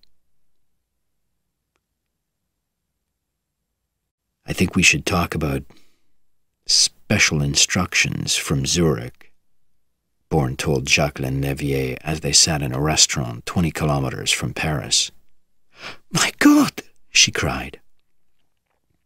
He had to hold her hand tightly to stop her leaving the table. "I didn't guess. Who are you?" "My name isn't important," Bourne said, "but I'm not him. We're looking for him too." "Who is we?" "A company that wants its money. A lot of money. He has it." "So he didn't earn it?" "There's a disagreement," Bourne said carefully. "But why do you want him? Why is the telephone number of a Paris clothes store on special instructions in Zurich?" "I am saying nothing," Jacqueline Lavier said. "Get out of Paris. You made the mistake." "Mistake? He stole from us." "Your choice was the mistake. You chose the wrong man." "He took millions from us," Bourne said. "But you're not going to have it. I want you to stay away from him, all of you, or we'll pass information to the police about Zurich, the bank here in Paris, Les Classiques, everything, and start a big manhunt. We have friends in very important positions, and we'll have the information first. We'll catch him." "You won't. He'll disappear again. He's escaped once, twice, but we'll get him now. He won't escape a third time." "We don't want you to have him, so stop your hunt tonight." "You can't talk to me like that. Who do you think you are?" Bourne paused, then attacked. "A group of people who don't much like your Carlos." The Lavier woman's eyes opened wide. "You do know," she whispered. "And you think you can beat Carlos? You're mad. He has men everywhere. They will kill you in the street." "You forget," Bourne reminded her, "that no one knows who I am. Only you. And you aren't going to tell anyone." Madame Lavier's eyes showed her knowledge that she was now fighting for her life. "I can carry your message," she said. "What more do you want?" "Why does Carlos want Bourne?" The woman looked shocked. "You can ask that? He's Cain. You know that. He was your choice, your mistake." Cain. Bourne heard deafening thunder in his ears, felt pain in his head. The darkness was there again. Cain. Delta. "You insulted Carlos. and you're doing it again now. Tell me everything. At the end, there is only my beginning. I must know it. But why is Carlos so angry with Bourne? Pretend that I know nothing and explain it to me. You paid the wrong assassin. Because Cain has tried to take his place. Carlos will follow him to the ends of the earth and kill him. Let him have Cain, and it is possible, only possible, that he might take your contract, the one that you gave to Cain. He has the contacts that Cain can never have, information that is always correct, from the highest places. That's Carlos, Bourne said, trying to control himself. What else do you know about Cain? Where did he come from? Southeast Asia, of course. From the American Medusa. Medusa. The darkness, the sudden lights, the pain. Delta becomes Cain. Cain is American. We have a positive identification, both in Washington. He has studied Carlos's methods and he copies them. He's very skilled, a machine trained for Medusa. Before that, we know nothing. All records have been destroyed. Bourne had one final question. What happened in Marseille? He asked. L'élan? The contract was accepted by Carlos. But many people think that Cain was responsible. Lies! The final insult. It was what Cain wanted people to think. He went there to do the job before Carlos could. Then it was said that he had been killed, taken from a city street to a fishing boat and later thrown into the water. Not true, of course. Now, I need to use the ladies' room. You can stand outside the door. Jacqueline Lavie was in the restroom for 10 minutes before the pain in Bourne's head allowed him to notice. A light suddenly blinded him, and when he could see again, a woman was standing in front of him with a camera in her hands. I met your girlfriend in the restroom, she said with a smile. She asked me to give you this note. She walked quickly away. You may be what you say you are, but you may not. The photo is on its way to Paris. If we have our agreement, that need not worry you. We will talk again. He raced outside. Taxi! Taxi! In the taxi, Bourne made a difficult decision. He would continue his search for his identity, but he would continue alone. He loved Marie too much to ask her to spend her life with an assassin. He would write her a note and find a way to disappear. When he reached the hotel, he held her, running his fingers through her dark red hair. He lied to her about events at Les Classiques and said only that the store did seem to be an answering service and that he had arranged to meet the man at the switchboard later that night. Where did you leave the money? He asked. At the Meurice Hotel. I took a room there. Let's collect it and then have some dinner. As Marie used the bathroom, he wrote a quick note. Go back to Canada and say nothing. I know where to find you. He put the note on the table as they left the room. I love you so much, but you cannot die with me. You must not. I am Cain. They collected the leather case and then stood in the street waiting for a taxi. Bourne looked at Marie. She was staring at something, in disbelief, in terror. Without warning, she screamed. He looked around, trying to find the reason, and then he saw the newspaper stand. He realized that he could not leave her now.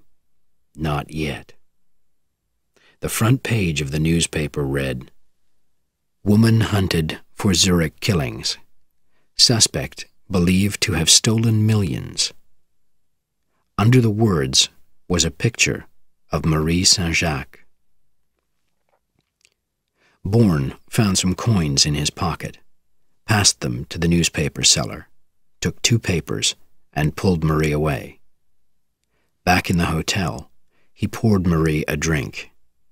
He heard her cry out, turned quickly, but was too late. She had the note in her hand. "You were leaving? My God, you were leaving me?" "Not now. Listen to me. I won't leave you now." "Why, Jason? Why?" "Later. Just hold me. Let me hold you." The minutes passed, and Marie became calmer. "Why did you do it?" she asked. "To protect you. I'll explain. But first, let's talk about this." He pointed to the newspapers. As they read the story, Bourne saw the hand of Carlos behind it. Marie was a way of reaching Kane. The report was, in fact, 2 stories. The first part placed the Canadian government employee at the scene of 3 murders. Fingerprints had, it said, been found and checked. The second part moved away from fact to fiction. Millions of dollars had, it was believed, been stolen by the Canadian woman and an American man from a secret numbered account at the Gemeinschaft Bank, belonging to an American company called Treadstone 71. Bank codes had been broken using highly skilled computer work and detailed knowledge of Swiss banking practices. A bank official, Herr Apfel, had agreed that a crime had been committed, but was unable to give any more information. Marie let her copy of the newspaper drop to the floor. "Lies," Bourne said. "Find you, and Carlos finds me." "I'm sorry." "But so much is true," Marie said. "The Gemeinschaft, Treadstone, Apfel, Swiss bankers don't talk. Apfel was ordered to talk by someone very powerful. Why? Why was the bank made part of the story? This isn't one story, it's 2. The second story was added to the first. Someone is trying to send us a message." Chapter 7. Treadstone 71. It was a quiet street in a good area of Manhattan. No one would imagine that it contained one of the most secretive organizations in the United States. Only 8 people in the country knew of its existence. Gordon Webb, now ringing the doorbell, was one of them, although he had never visited the house before. Inside, he was welcomed by David Abbott and introduced to Elliot Stevens, a trusted assistant to the president. "What did you find out in Zurich?" Abbott asked Webb when they were all seated. "Carlos has men in Washington, maybe even in Treadstone. He found the special instructions and changed them, so he had already identified Bourne, the account holder, as Kane. That information is only in the Medusa papers." "Good God. There are only 3 copies, and very few people are allowed to see them." "One of those people is working for Carlos." There was silence while the 3 men thought about this. "I saw the newspaper report about the Canadian woman," Stevens said then. "Also Carlos's work?" Yes, we couldn't stop it. But she's not a killer. We simply added the equally false story about the missing money. He looked at Abbott. Although that may not actually be false. But why did you use a Canadian citizen? Stevens asked coldly. The Canadians are already very angry about the death of one of their economists who made the mistake of asking questions about an unlisted American company and was killed for it. We're trying to save her life, Webb said. Bourne knows that the story's false. Through it, we're telling Bourne to come home. Jason Bourne, Abbott told Stevens, is an American spy. There is no Kane in the sense that Carlos believes. He's a trap for Carlos. That's who he is. Or was. I think you should explain, Stevens said. The president has to know. 3 years ago, we invented a man and gave him a life. He was a killer who raced around Southeast Asia. When there was a killing or an unexplained death, there was Kane. Informants were given his name. It appeared in embassy reports. Kane was everywhere. And he was. Bourne showed himself, always with a different appearance, speaking in one of a number of languages, talking to serious criminals as a professional criminal. He's been living this lie for 3 years? Stevens asked. Yes. When he moved to Europe, he was known as the most skilled white assassin in Asia.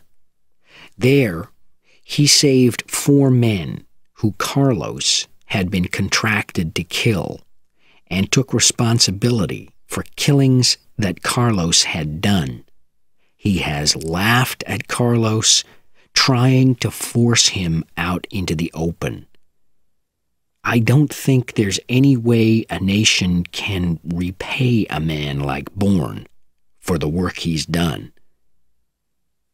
Abbott paused.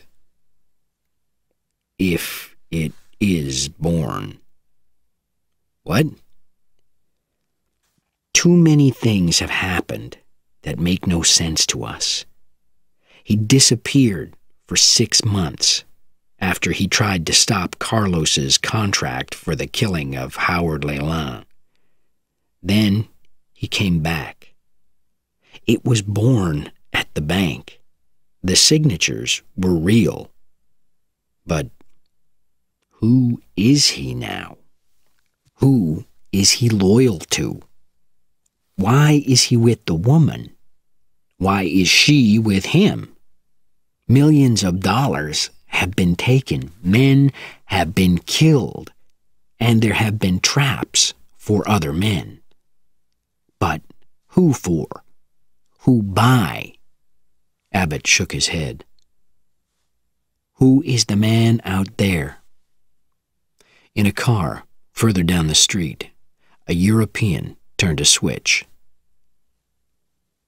That's all we needed to know, he said quietly to himself.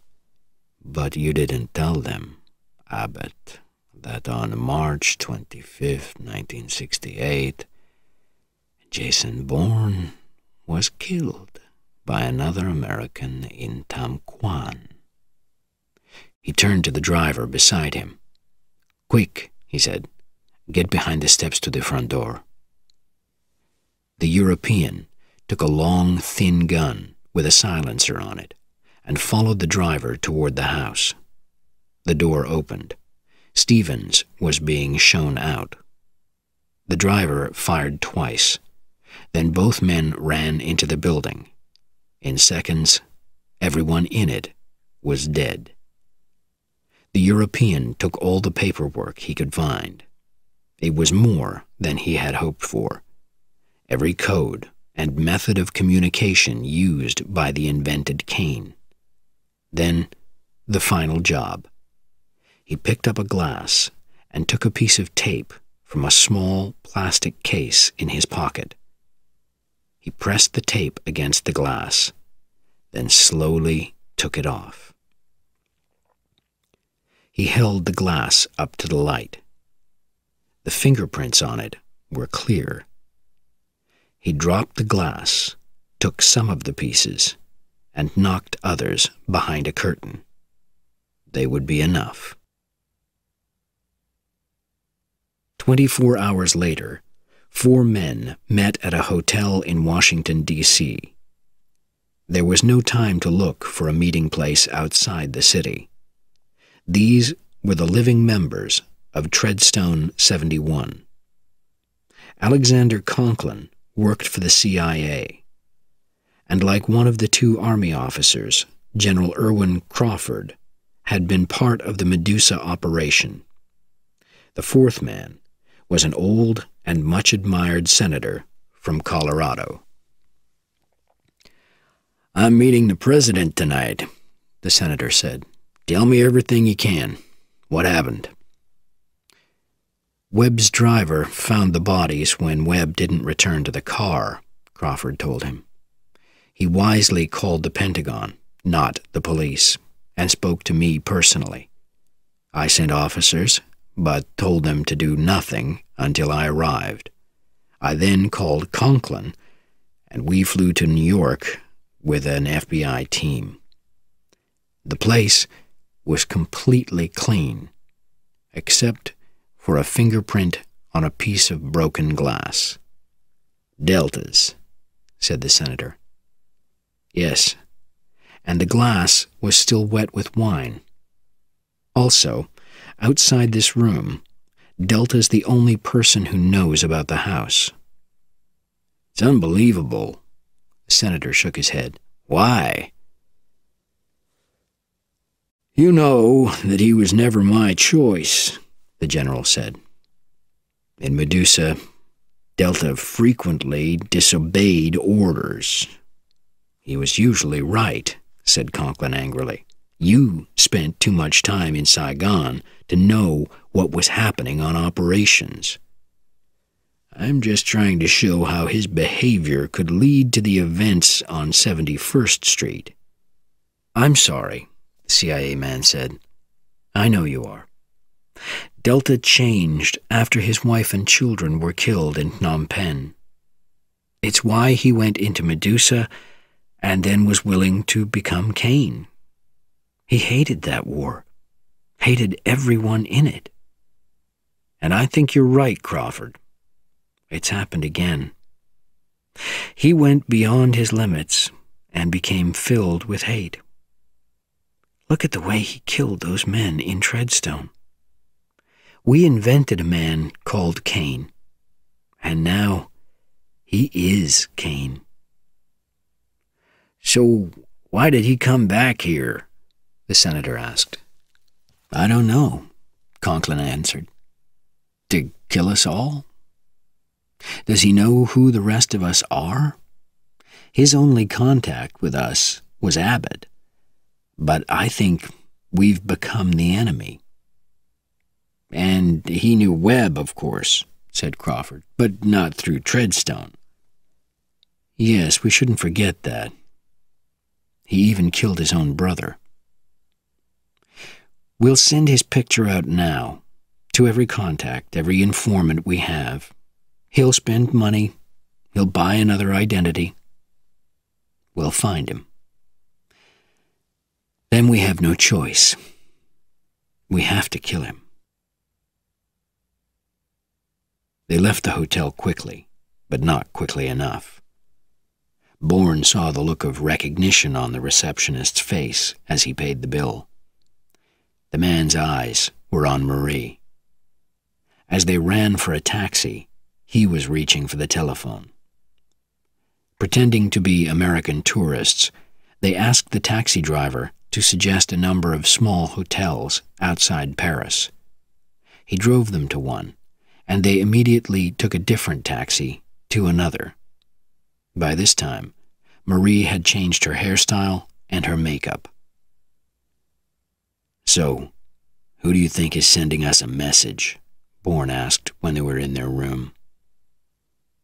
"I think they expect me to call the Canadian Embassy for their protection. Denis Corbelier." "No," Bourne said. "You're wrong." "It was sent by Carlos. I am Cain, and you must leave me." He saw the fear in her eyes. "All right," he agreed, "but do it my way." He called the reception desk and asked for another room in the name of Briggs for friends who would arrive later. Then he took some of his clothes and hers and arranged that room before he allowed her to call. She told Corbelier that she was innocent of the killings, that she needed help, that he was with her, and that they were using the name Briggs. Corbelier promised to send a car. At 2 in the morning, they were standing outside their room in the darkness, listening, waiting, when the two men came. The men walked softly to Mr. and Mrs. Briggs's room, shot out the door lock with a silenced gun, and ran inside. More shooting followed before a light went on, then cries of anger. When they had run out again, Bourne led Marie to the room and showed her what had been done to it, especially the bullet holes in the bedclothes. "There's your message," Bourne said, as she cried in his arms. "And now I think you should listen to me." But Marie had had another thought, and was quickly on the phone, calling the embassy. As she feared, Denis Corbelier had been shot in the throat at 1:40 that morning on the embassy steps. "I'll listen to you, Jason," Marie told him. "A message was sent, but not to us, not to me, only to you." For 1,500 francs, the receptionist was more than happy to lend his car. The guests were, he agreed, unlikely to find a taxi so early in the morning. Soon after that, Bourne and Marie were sitting in the small Renault in the middle of the countryside. 3 weeks before in Switzerland, Bourne had started his story with the words, "My life began 5 months ago on a small island in the Mediterranean." This time he began, "I'm known as Cain." He told it all: names, cities, dates, assassinations, Medusa. "We were wrong." "Maybe," Marie said, "but also right. If that man existed, you're not him now. Can you walk away from it?" "Yes," Bourne said, "but alone. I'm wanted by governments and by the police. Men in Washington want to kill me because of what they think I know. An assassin wants to shoot me in the throat because of what I've done to him. In the end, one of those armies will find me, trap me, kill me. Do you want to be there?" "No," shouted Marie. "But don't forget, I'll die in a Swiss prison for things that I didn't do in Zurich." "I can stop that. I could give myself to the police and take responsibility. I'm not sure how yet, but I will stop it." "You see," Marie said softly, "is that what Cain would do? Thank you for your offer, but I don't accept." She was quiet for a minute.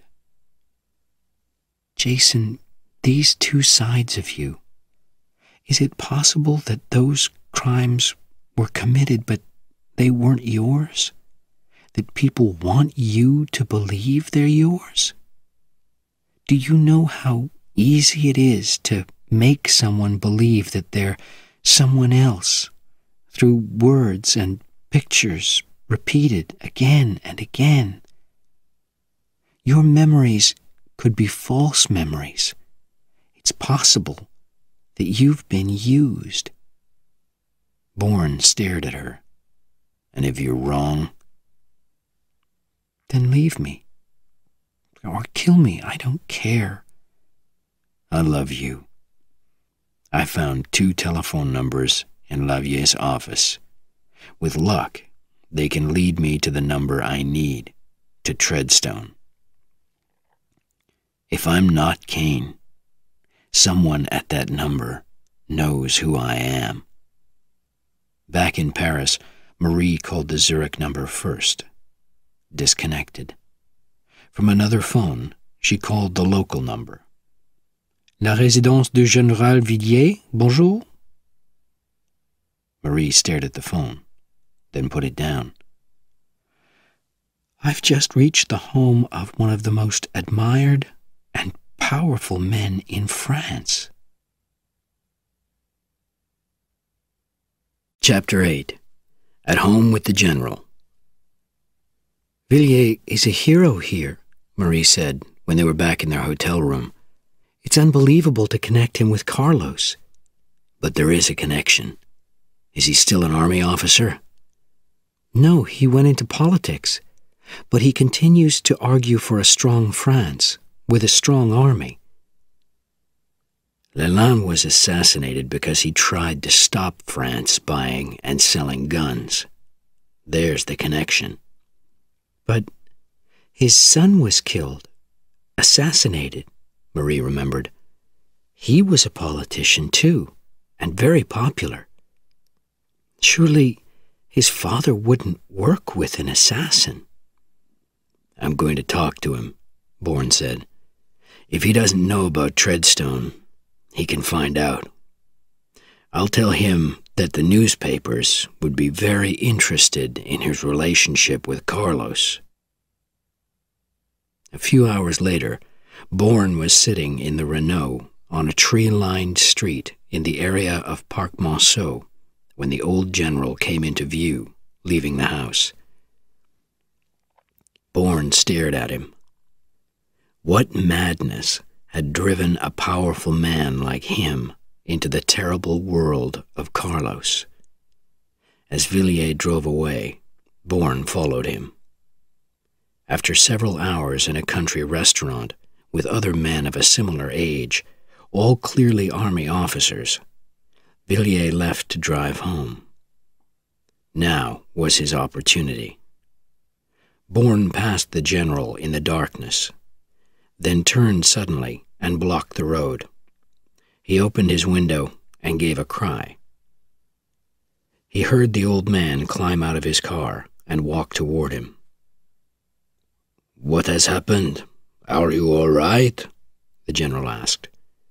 "Yes, but you're not," Bourne answered, holding up his gun. "Go back to your car and drive it off the road." "What?" The old man stood up straighter. "Who are you?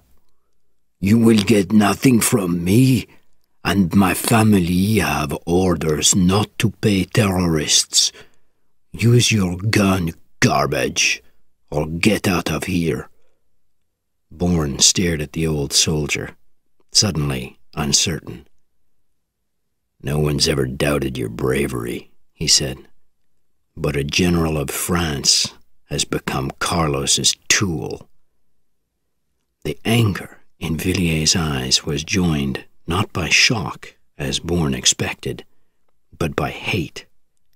His hand shot up and hit Bourne across the face, hard. "Pig! Dirty pig!" Villiers screamed. "Garbage! I'll shoot!" Bourne shouted. But he could not. He threw his gun out of the window and caught Villiers' arm. "Are you telling me you're not Carlos's man? Yes or no?" Tears appeared in the old man's eyes. "Carlos killed my son," he said quietly. That is why I left the army and went into politics. They were soon sitting together in the front of Villier's car. I'm being hunted by Carlos, and I've discovered that your home telephone is being used, Bourne explained. Someone is receiving and passing instructions. Do you answer the phone yourself? Actually, I don't. The general was calmer now, but still shocked. I have a private line. That number is answered by my cook or my driver, by my assistant or my wife. You'd better look closely at your employees. Impossible. I do not doubt their loyalty. He looked away. An unnamed man traps me on a road at night, points a gun at me, says terrible things about me, and expects me to believe everything he says. He paused, then turned to Bourne. And I do believe you, only because the anger in your eyes was real, and because you threw down your gun. Follow me back to Parc Marceau, and we will talk more in my office. If someone recognizes me, I'm dead, and you are too. It's late. Wait outside, and I will call you if the house is quiet. An hour later, Bourne parked the Renault in Villier's street and looked across to the house. The old man was parked in front of him. Bourne noticed a light in the doorway, and then a figure on the step. Recognition followed, but a recognition that was beyond belief. Was this a trap? Had the old man lied? He looked around, but could see nothing else that was suspicious. No, it was not a trap. Something was happening that Villiers knew nothing about. Two people were talking on the step, a youngish woman and a gray-haired man, the switchboard operator from Les Classiques, a face that brought back other memories, violent and painful. He heard explosions in his head, saw darkness, and had to look away. When he looked again, the gray-haired man was walking down the street, and the front door had closed. Bourne went quietly to the general's car and knocked on the window. "Who was that woman on the step?" he asked. "My wife," said the general in surprise. "My second wife." "Your wife?" Bourne's shock was on his face. "I'm sorry," he whispered. "General, I can't go inside the house. That man with your wife, he's one of Carlos's contacts." The blood left Villier's face. They drove to a park in another part of town. The old soldier knew that the younger man was not lying. It was in his eyes, in his voice. The old man wanted to cry. The man without a memory told him that he had to find Carlos, learn what the assassin knew. There would be no life for him if he did not. He said nothing about Marie Saint-Jacques, or the island in the Mediterranean, or a message sent through a newspaper report, or a hollow shell who could not be sure that his few memories were really his own. Instead, he told Villiers everything he knew about Carlos, while the general looked at him in surprise. Because of his son, the old man had seen the French government's secret papers on Carlos, and this stranger knew much, much more. My wife and I are often in different places, Villiers explained. In many ways, we live separate lives, but I have always discussed my work with her. She is an intelligent woman, and I have found her opinions helpful. There could be a simple explanation for what we saw tonight. I hope there is, and I shall give her the opportunity to explain. But in my heart, I know there isn't. He looked sadly at Bourne.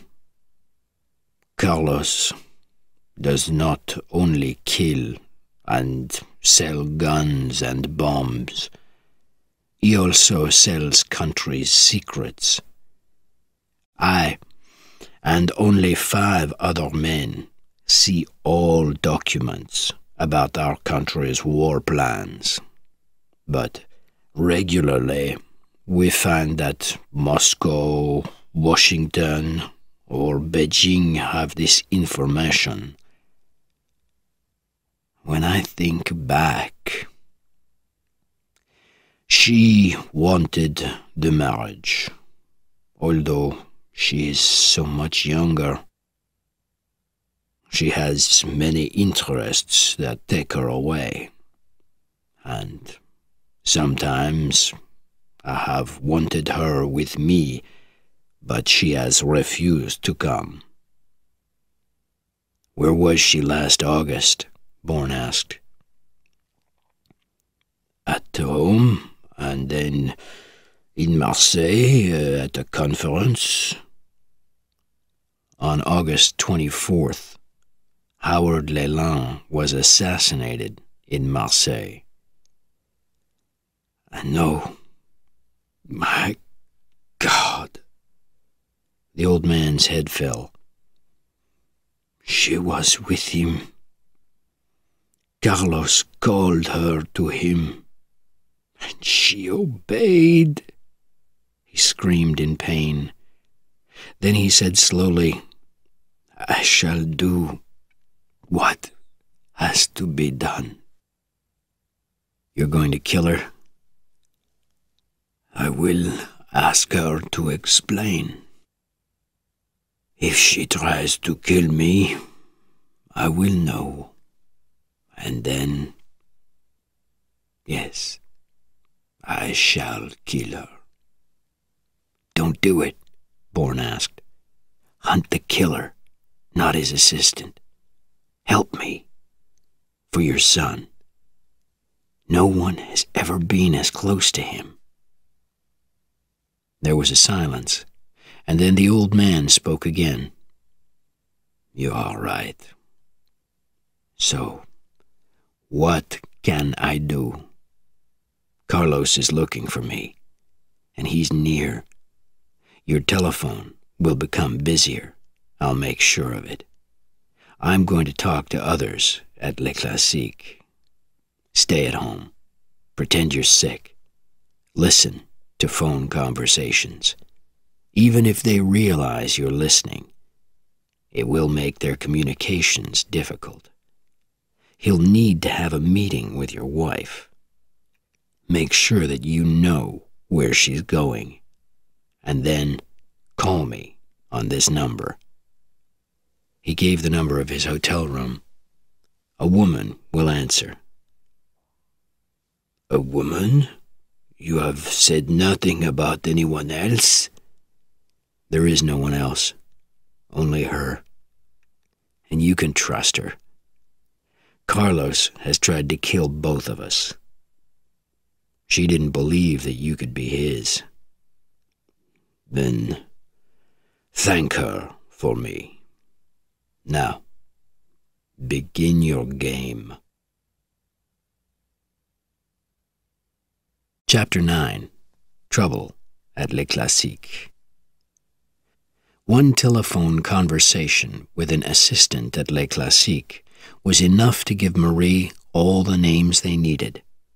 A satisfied customer wanting to send gifts could not be refused. A phone book then produced addresses.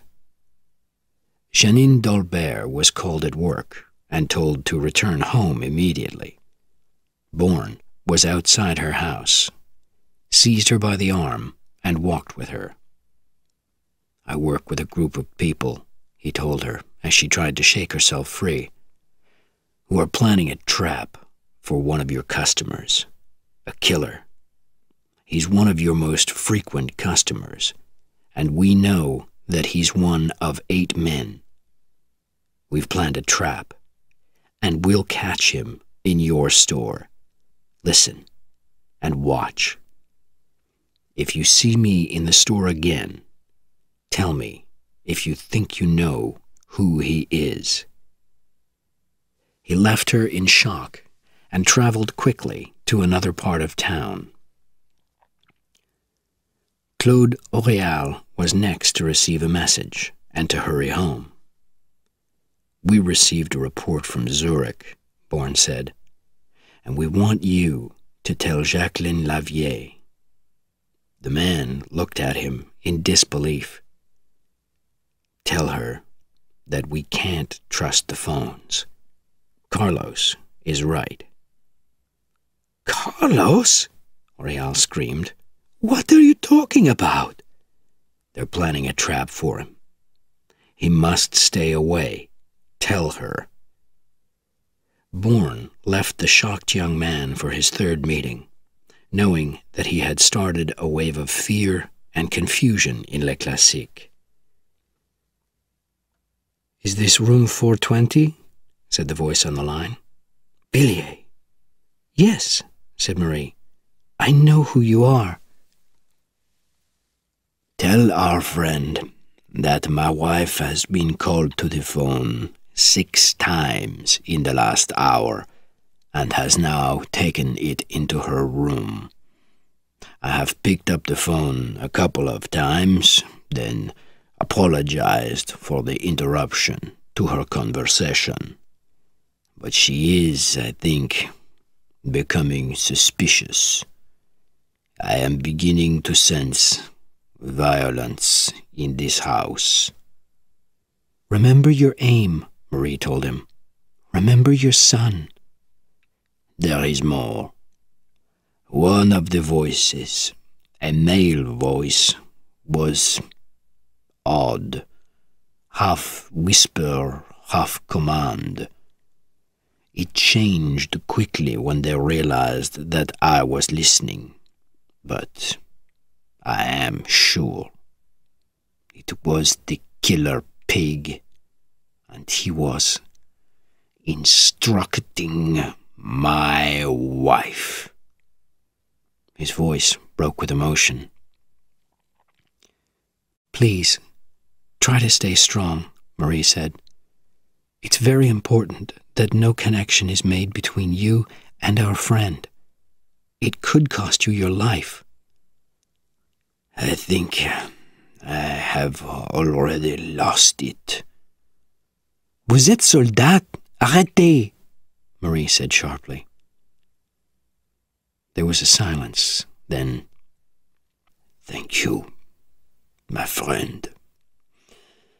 You have reminded an old man of who he was, and must be again." It was dark when Bourne reached the apartment of Pierre Trignon, Les Classiques' accountant. "I'm from the tax office," Bourne said. "I must instruct you not to leave Paris. My office will take your books when the store opens tomorrow." "What?" Trignon was shocked. "There is nothing wrong with my books. Nothing? What are you looking for?" "Payments that were paid to companies that don't exist. and that were sent to a bank in Zurich. But every payment is signed by Madame Lavier. I just follow her orders. So, who does she take orders from? Whose money was put into Les Classiques? I don't know. Madame Lavier has many rich friends. Then it's possible that you and Madame Lavier are being used, Bourne said. Money is going from the store to the Zurich account of an assassin called Carlos. Trignon screamed. You should talk to Madame Lavier and start preparing your defense. Bourne laughed. Get Carlos. Trap Carlos. Find Treadstone. Find the meaning of a message. Find the sender. Find Jason Bourne.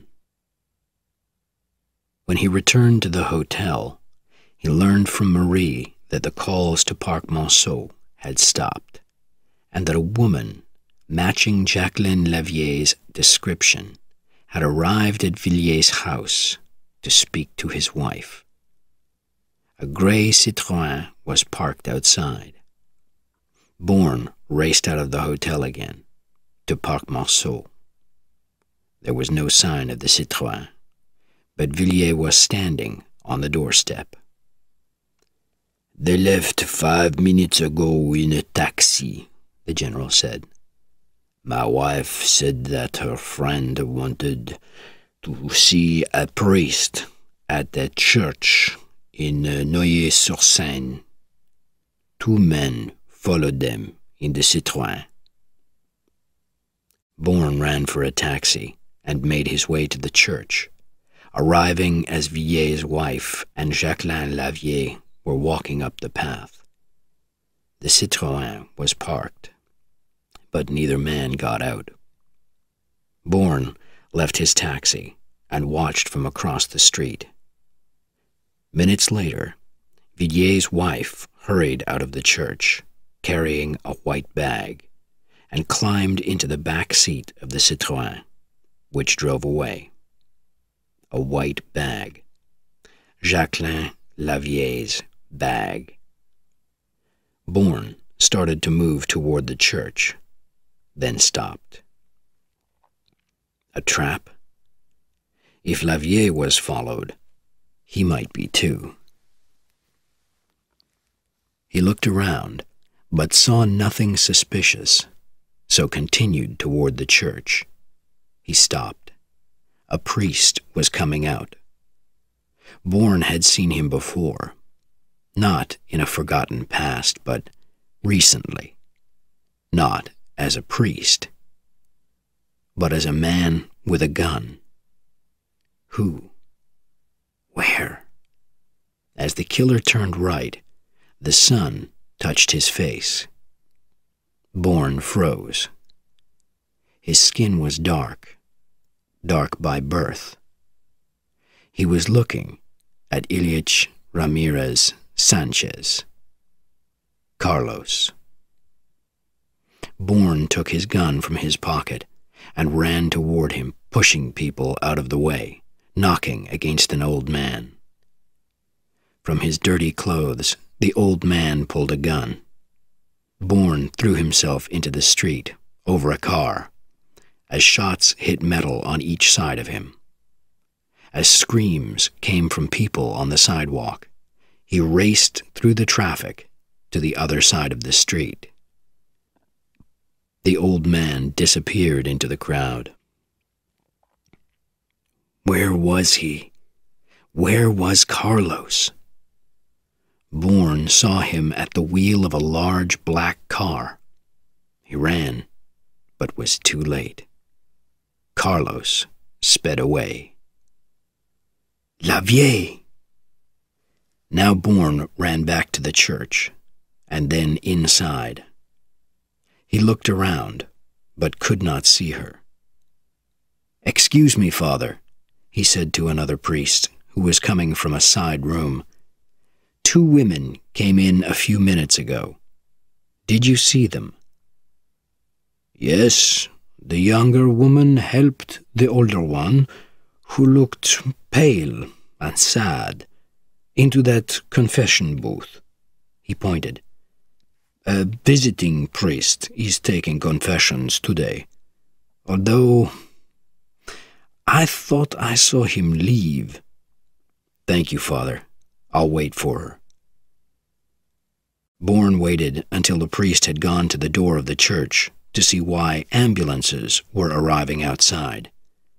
Then he went to the confession booth and pulled back the curtain. As he expected, Jacqueline Lavier was dead. Beside her was a fashionable bag, not hers, and in it was a note explaining why the poor, unhappy woman had decided to end her life. She asked for God's forgiveness. He understood why Carlos had killed her, not for disloyalty, but for disobedience. Her crime was her visit to Parc Monceau. Bourne decided that his next conversation should be with another messenger, and a man he was sure from his past. Les Classiques' switchboard operator. Marie had learned that his name was Philippe d'Anjou. He found a payphone. D'Anjou? Delta, I wondered when.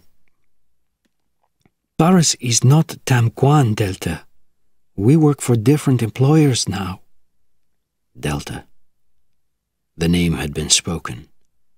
The name that meant nothing to him, but also everything. Jacqueline Lavier is dead, Bourne said. Carlos killed her half an hour ago. She's on a plane, D'Anjou replied, with Bergeron. She's dead, and you're next. Would she kill herself? No. Call the church in Neuilly-sur-Seine. Bourne ended the call and took a taxi to a different payphone. D'Anjou? So a woman killed herself. Who says it is really her? It's her. I want to talk. No talking, Delta. But in memory of Tamquan, leave. She went to Parc Monceau, and she died for it. You've been there too.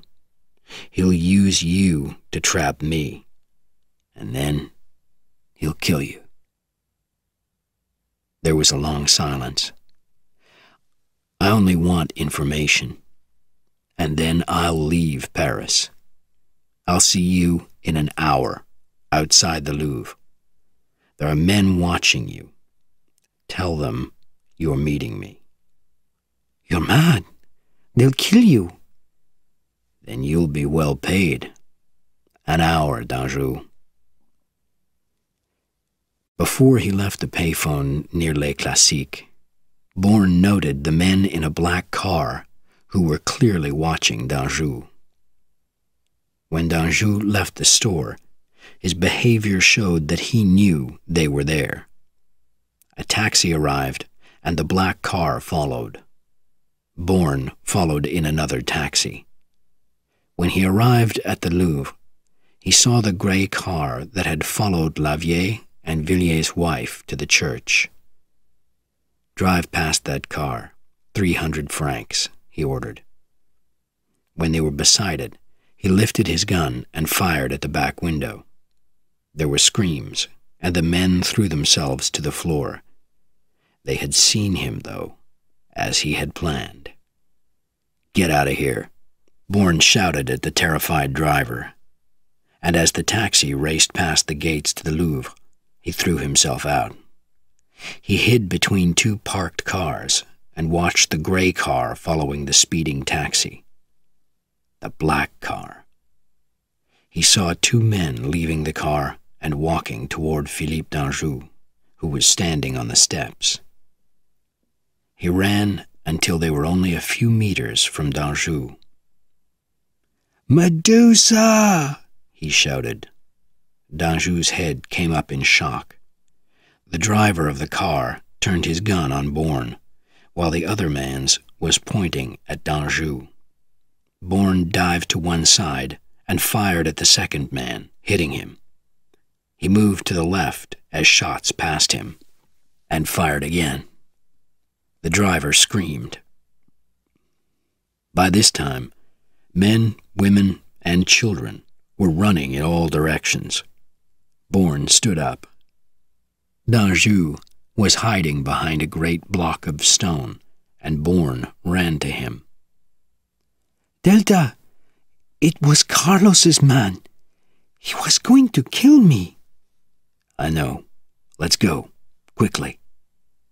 Then he noticed, out of the corner of his eye, another dark-skinned figure with a gun. He pushed Danjou down as 4 shots flew past them. It was him. The pain returned to his head. The doors of his mind crashed open, then shut, as he ran after the man, then dived again as the man fired. Then Carlos raced away. Minutes later, Bourne and Danjou sat in a backstreet cafe. "I shall return to Asia," Danjou said. "I can't stay here." "Tell me about Villier's wife," Bourne said. "Angelique?" "She is thought to be French, but she is Venezuelan. She is Carlos's cousin and his lover. Probably the only other person that he cares about. Villiers, of course, knows nothing." "Now, Treadstone, what do you know?" "When I saw you, Delta, it seemed clear that you had made a very expensive agreement with the Americans. But what can I tell you?" "Please, just tell me what Carlos knows." "You became Cain, with a list of contracts that never existed, to make Carlos angry, bring him out, and catch him. Treadstone 71 is the American government's most secretive group, formed by David Abbott, the same man who planned Medusa." Light and warmth were spreading into the dark corners of Bourne's mind. "I was told you were an American spy, but I knew you weren't, and that money wasn't the reason either. You are Cain for the same reason that you became Delta." "Whatever that is. Anything else?" asked Bourne urgently. "2 things. First, the Americans think you are not working for them now, or they want Carlos to think that." The silence. The message. They wanted him to return. "Second, they know, of course, that your name isn't Jason Bourne." "What?"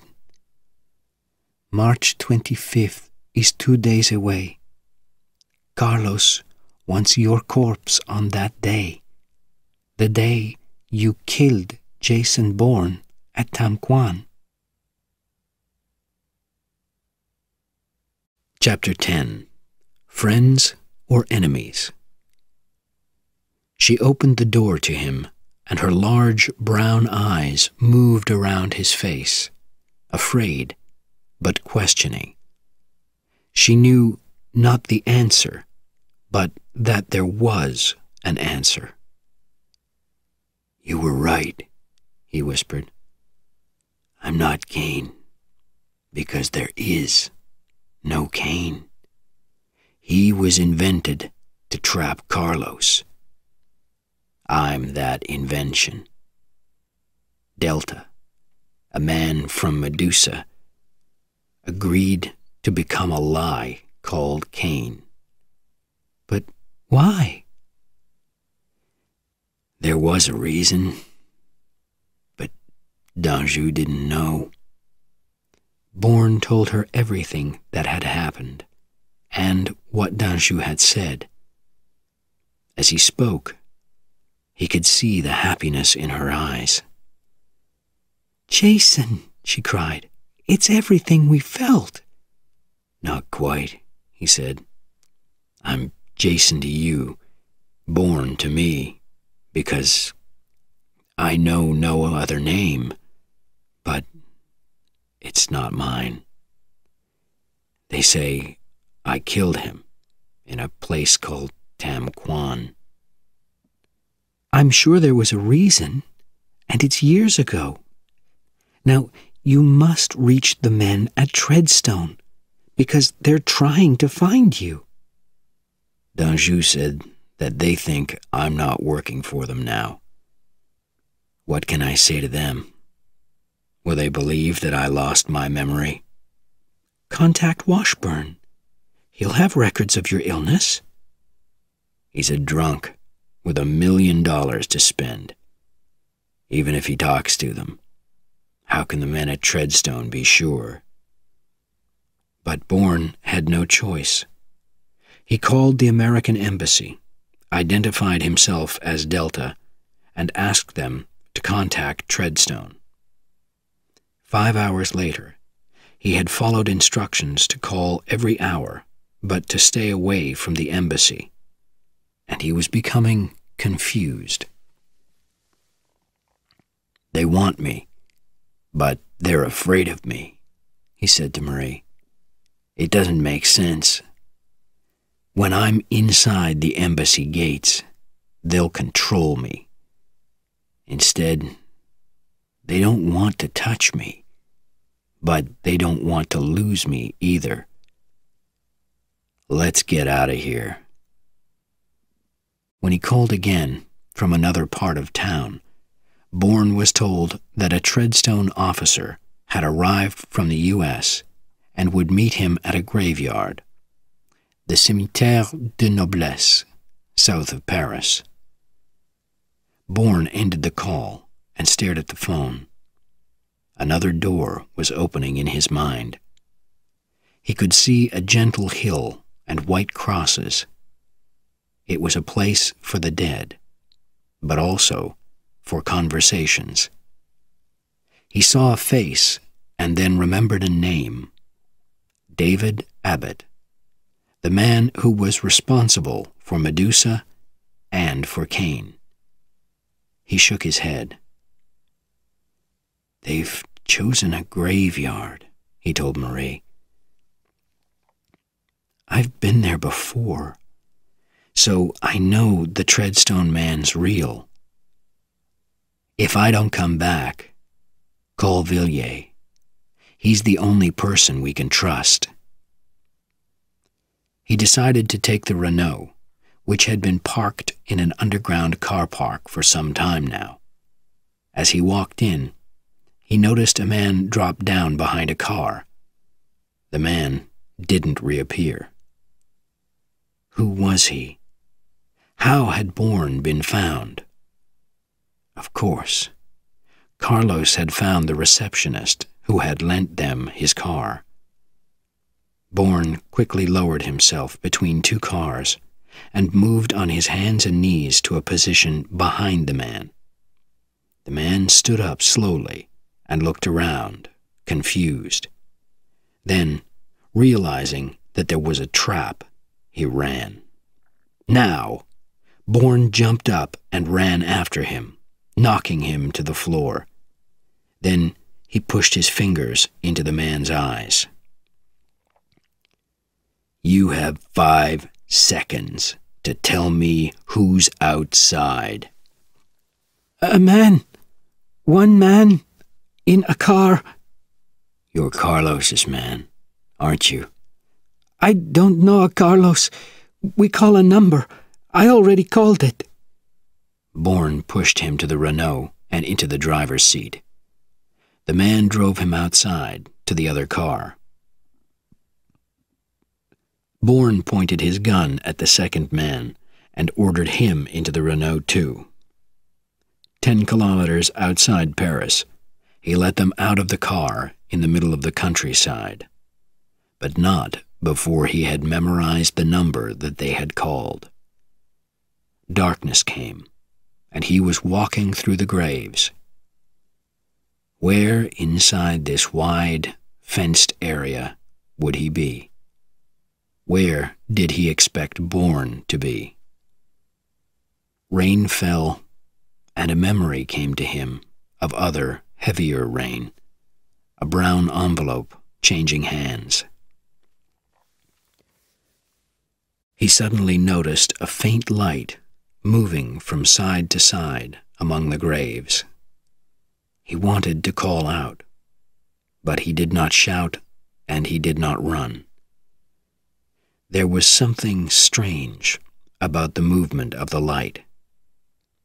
Was the holder communicating with another man? He was. Someone was hiding behind a gravestone, and the light had caught the end of a gun. Bourne ran up behind him, seized the gun with one hand, and pulled the man's head back with the other until it hit the gravestone and he fell unconscious. Bourne searched the man.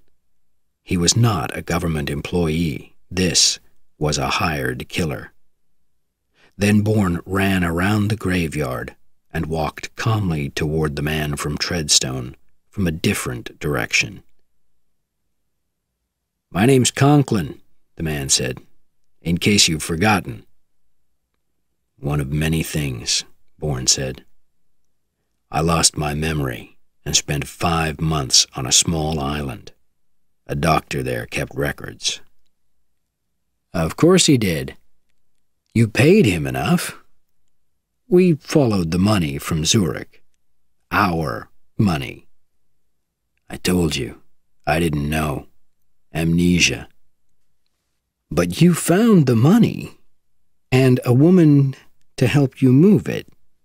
You killed Chernak and 3 other men, and then you went to New York and shot them all.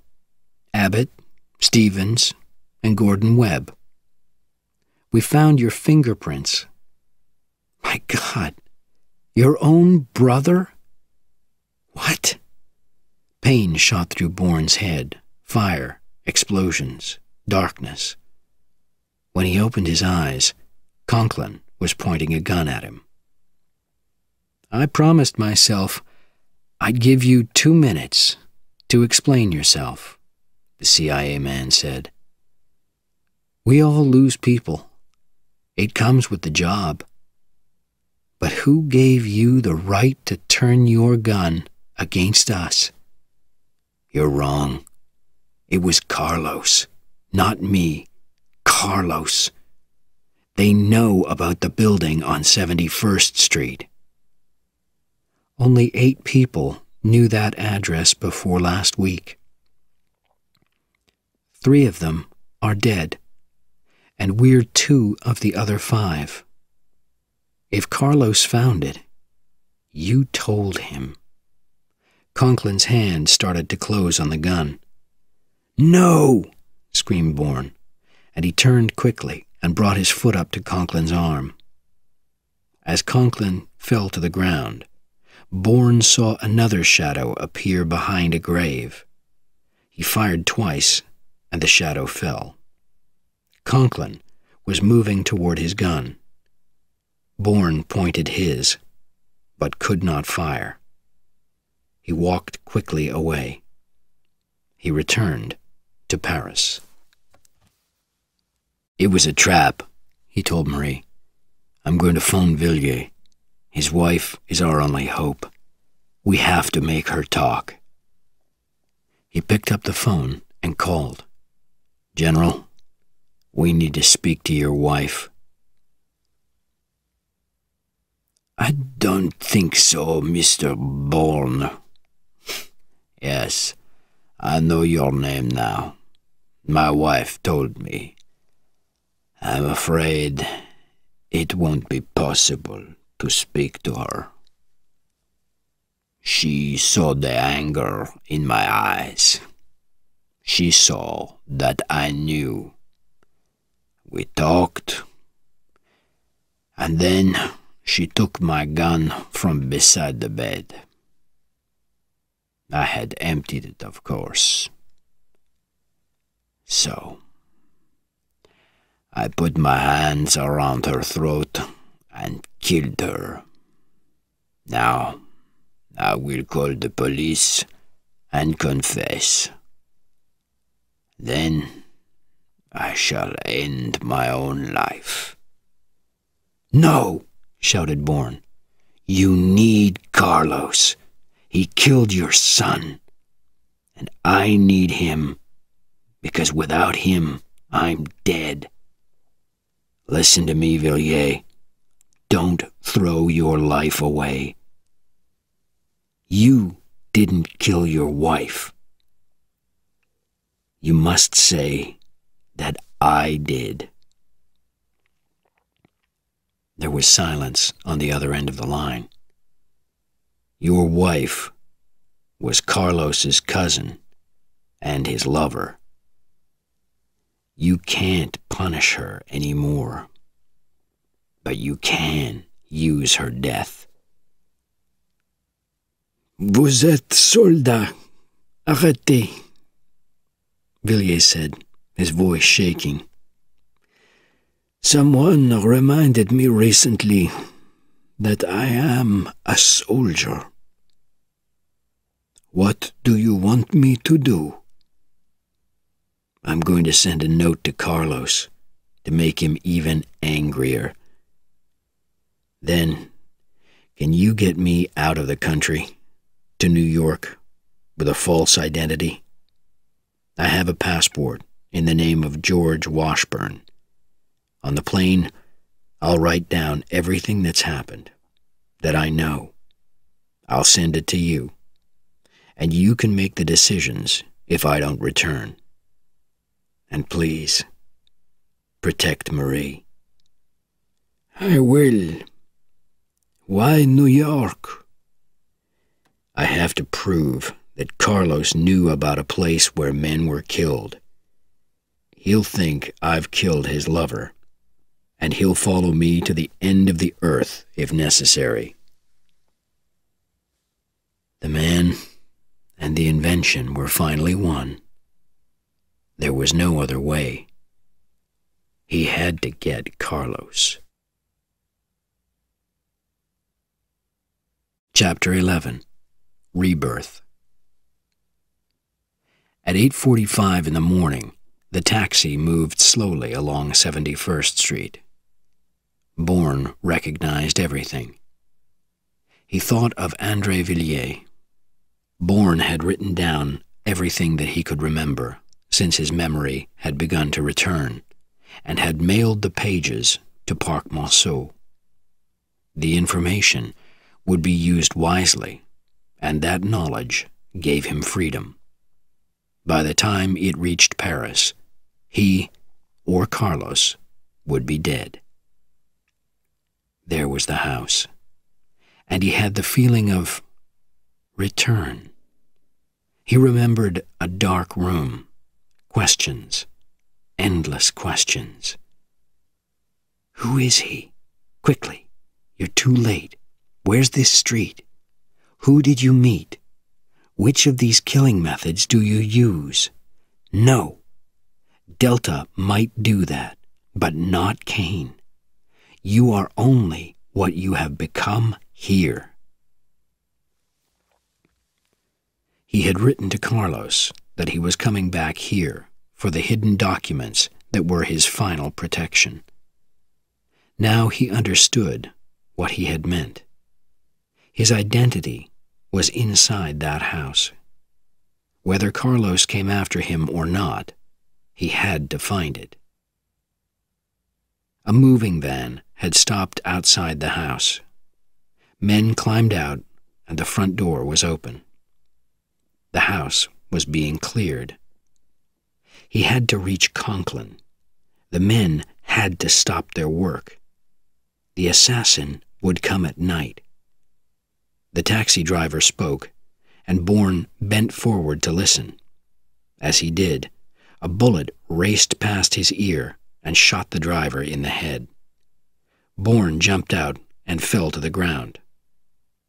Carlos was here, at the doors of Treadstone. He had brought him back. He ran to a cafe, asked for the phone, and called the CIA. He was told that Conklin was away. He was not expected back until the end of the week. The U.S. Secretary of State was a very angry man. He demanded from General Crawford an explanation of a long phone call from the American embassy in Paris. A Canadian woman had arrived at the embassy, talking about Bourne, Delta, Medusa, Kane, Carlos, and Treadstone, about American lies to foreign governments and European newspapers, without the knowledge of the Department of State. She said that a friend, who was an important man in French politics, had suggested that this was the only way to save Bourne's life. I've listened to the tape of her story 10 times, and I believe her. He's an amnesiac, the secretary explained to Crawford angrily. A man who has tried for 6 months to find out who he is. We know he tried to tell you, and now he's bringing Carlos to us, unless you kill him first. Crawford was silent. Could it be true? Then the woman's our only hope, he said finally. We know Kane's skilled at changing his appearance, but she may recognize him. I know where the action will happen, and it will be today. Fortunately for you, the woman's already here. We flew her over. But where? And why today? At Treadstone. He wouldn't go anywhere else. And today? Because it's the date of his own death. When Crawford and Marie arrived in 71st Street, they found that Conklin was already there. Marie sat in a government car a little way away from the Treadstone house, while the men went into a neighboring property. She's lying, Conklin said in the face of Crawford's anger. You're wrong, and you know it. He's here, and that proves it. Maybe. Conklin closed his eyes. But it's too late. I hired gunmen to kill Kane, and I can't stop them. Christ, Crawford shouted. At least send that moving company away. I've tried. I didn't bring it here. He picked up the phone. Who signed the papers for removals at 71st Street? His face went white, and he turned back to Crawford. A man who left his job 2 weeks ago. In the street below, Marie watched without recognition as a man in old clothes, carrying blankets, walked toward the house. I was told you needed more help, Bourne said to 2 moving men who were carrying boxes to the van. I brought blankets. Start at the top with the other new men, he was told. Bourne climbed to the 2nd floor. Which room? Memories returned. Oh, God, it hurt. He opened the door. Darkness. But not complete. A slight noise. He turned, terrified at the tricks being played in his mind. But it was not a trick. He saw the knife, the hand, the skin, the dark eyes. Carlos. He moved his head back as the knife cut his chin. His foot caught his attacker in the knee, Again, the knife came toward him, but Bourne blocked the arm and pushed it up. The knife fell to the floor, and Bourne reached for his gun. The metal toe of a shoe made contact with his head. He crashed into a wall, seizing his attacker's hand and breaking Carlos's wrist as he fell. A scream filled the room, and then a bullet hit Bourne high in the chest. He jumped at the killer as more shots went wild. Then he heard the door crash shut and footsteps running to the hall. Shots passed both ways through the door, and then the footsteps ran downstairs. Shouts and more gunfire. Carlos had organized the moving van. Some of the men in the house were his, but the assassin was killing the real moving men. In the distance, Bourne could hear the sound of the van speeding away. The front door was locked. He was losing too much blood. But he knew that Carlos was also wounded. Jason Bourne had died once on this day. He would die again, but take Carlos with him.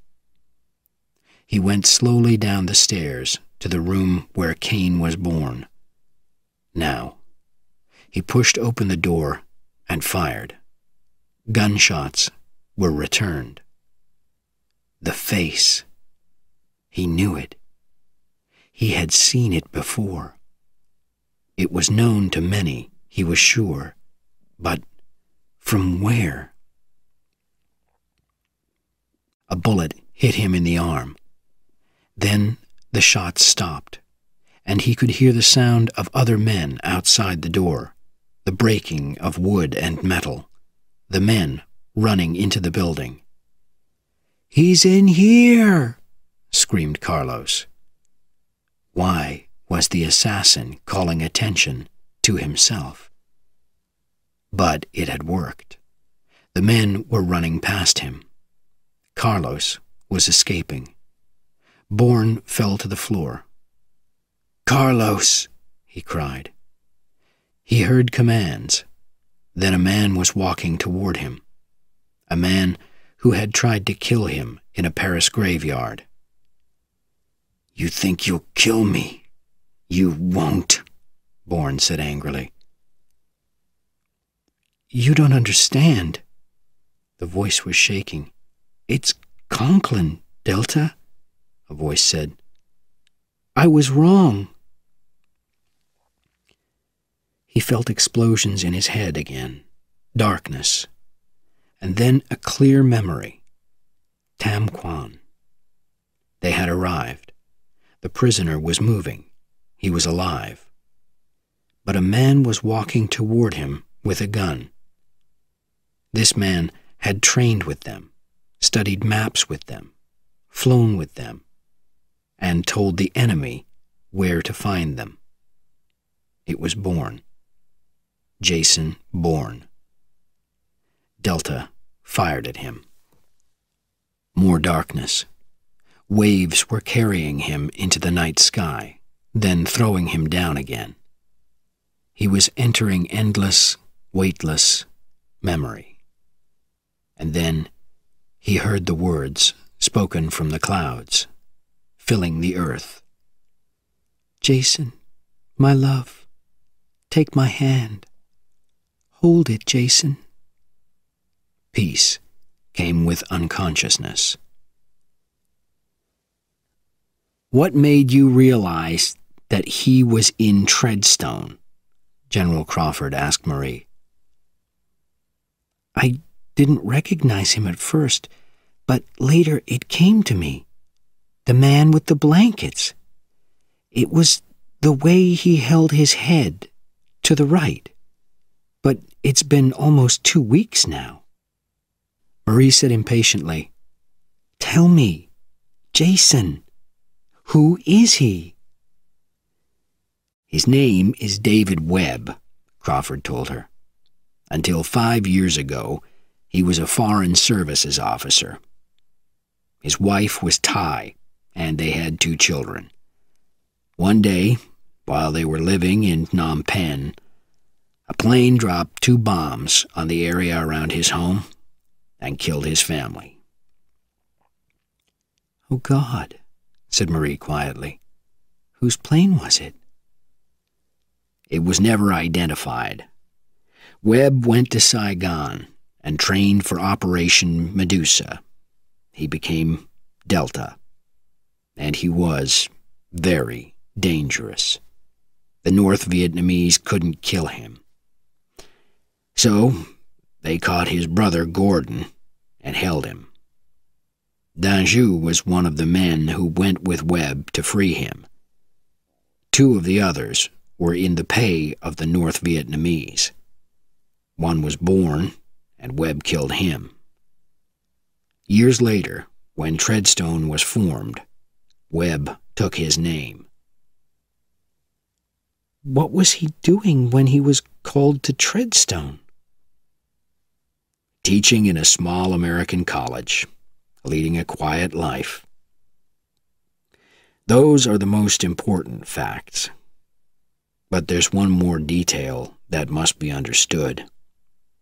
He will now be protected 24 hours a day, wherever he goes, whatever identity he takes. He's the only person alive who has seen Carlos as Carlos. He knows who he is, a public figure. But Carlos's identity is locked away in his mind. One day, he may remember. Marie went to the window and looked out. He was sitting quietly on the beach, facing away from the armed guards. The time here in the little house on the waterfront had been good to him. His body was whole again, and his dreams were less terrifying. Suddenly, he jumped up and ran toward the house. Marie froze. Was the madness returning?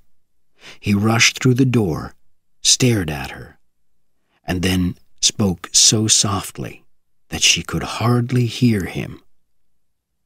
But she did hear him.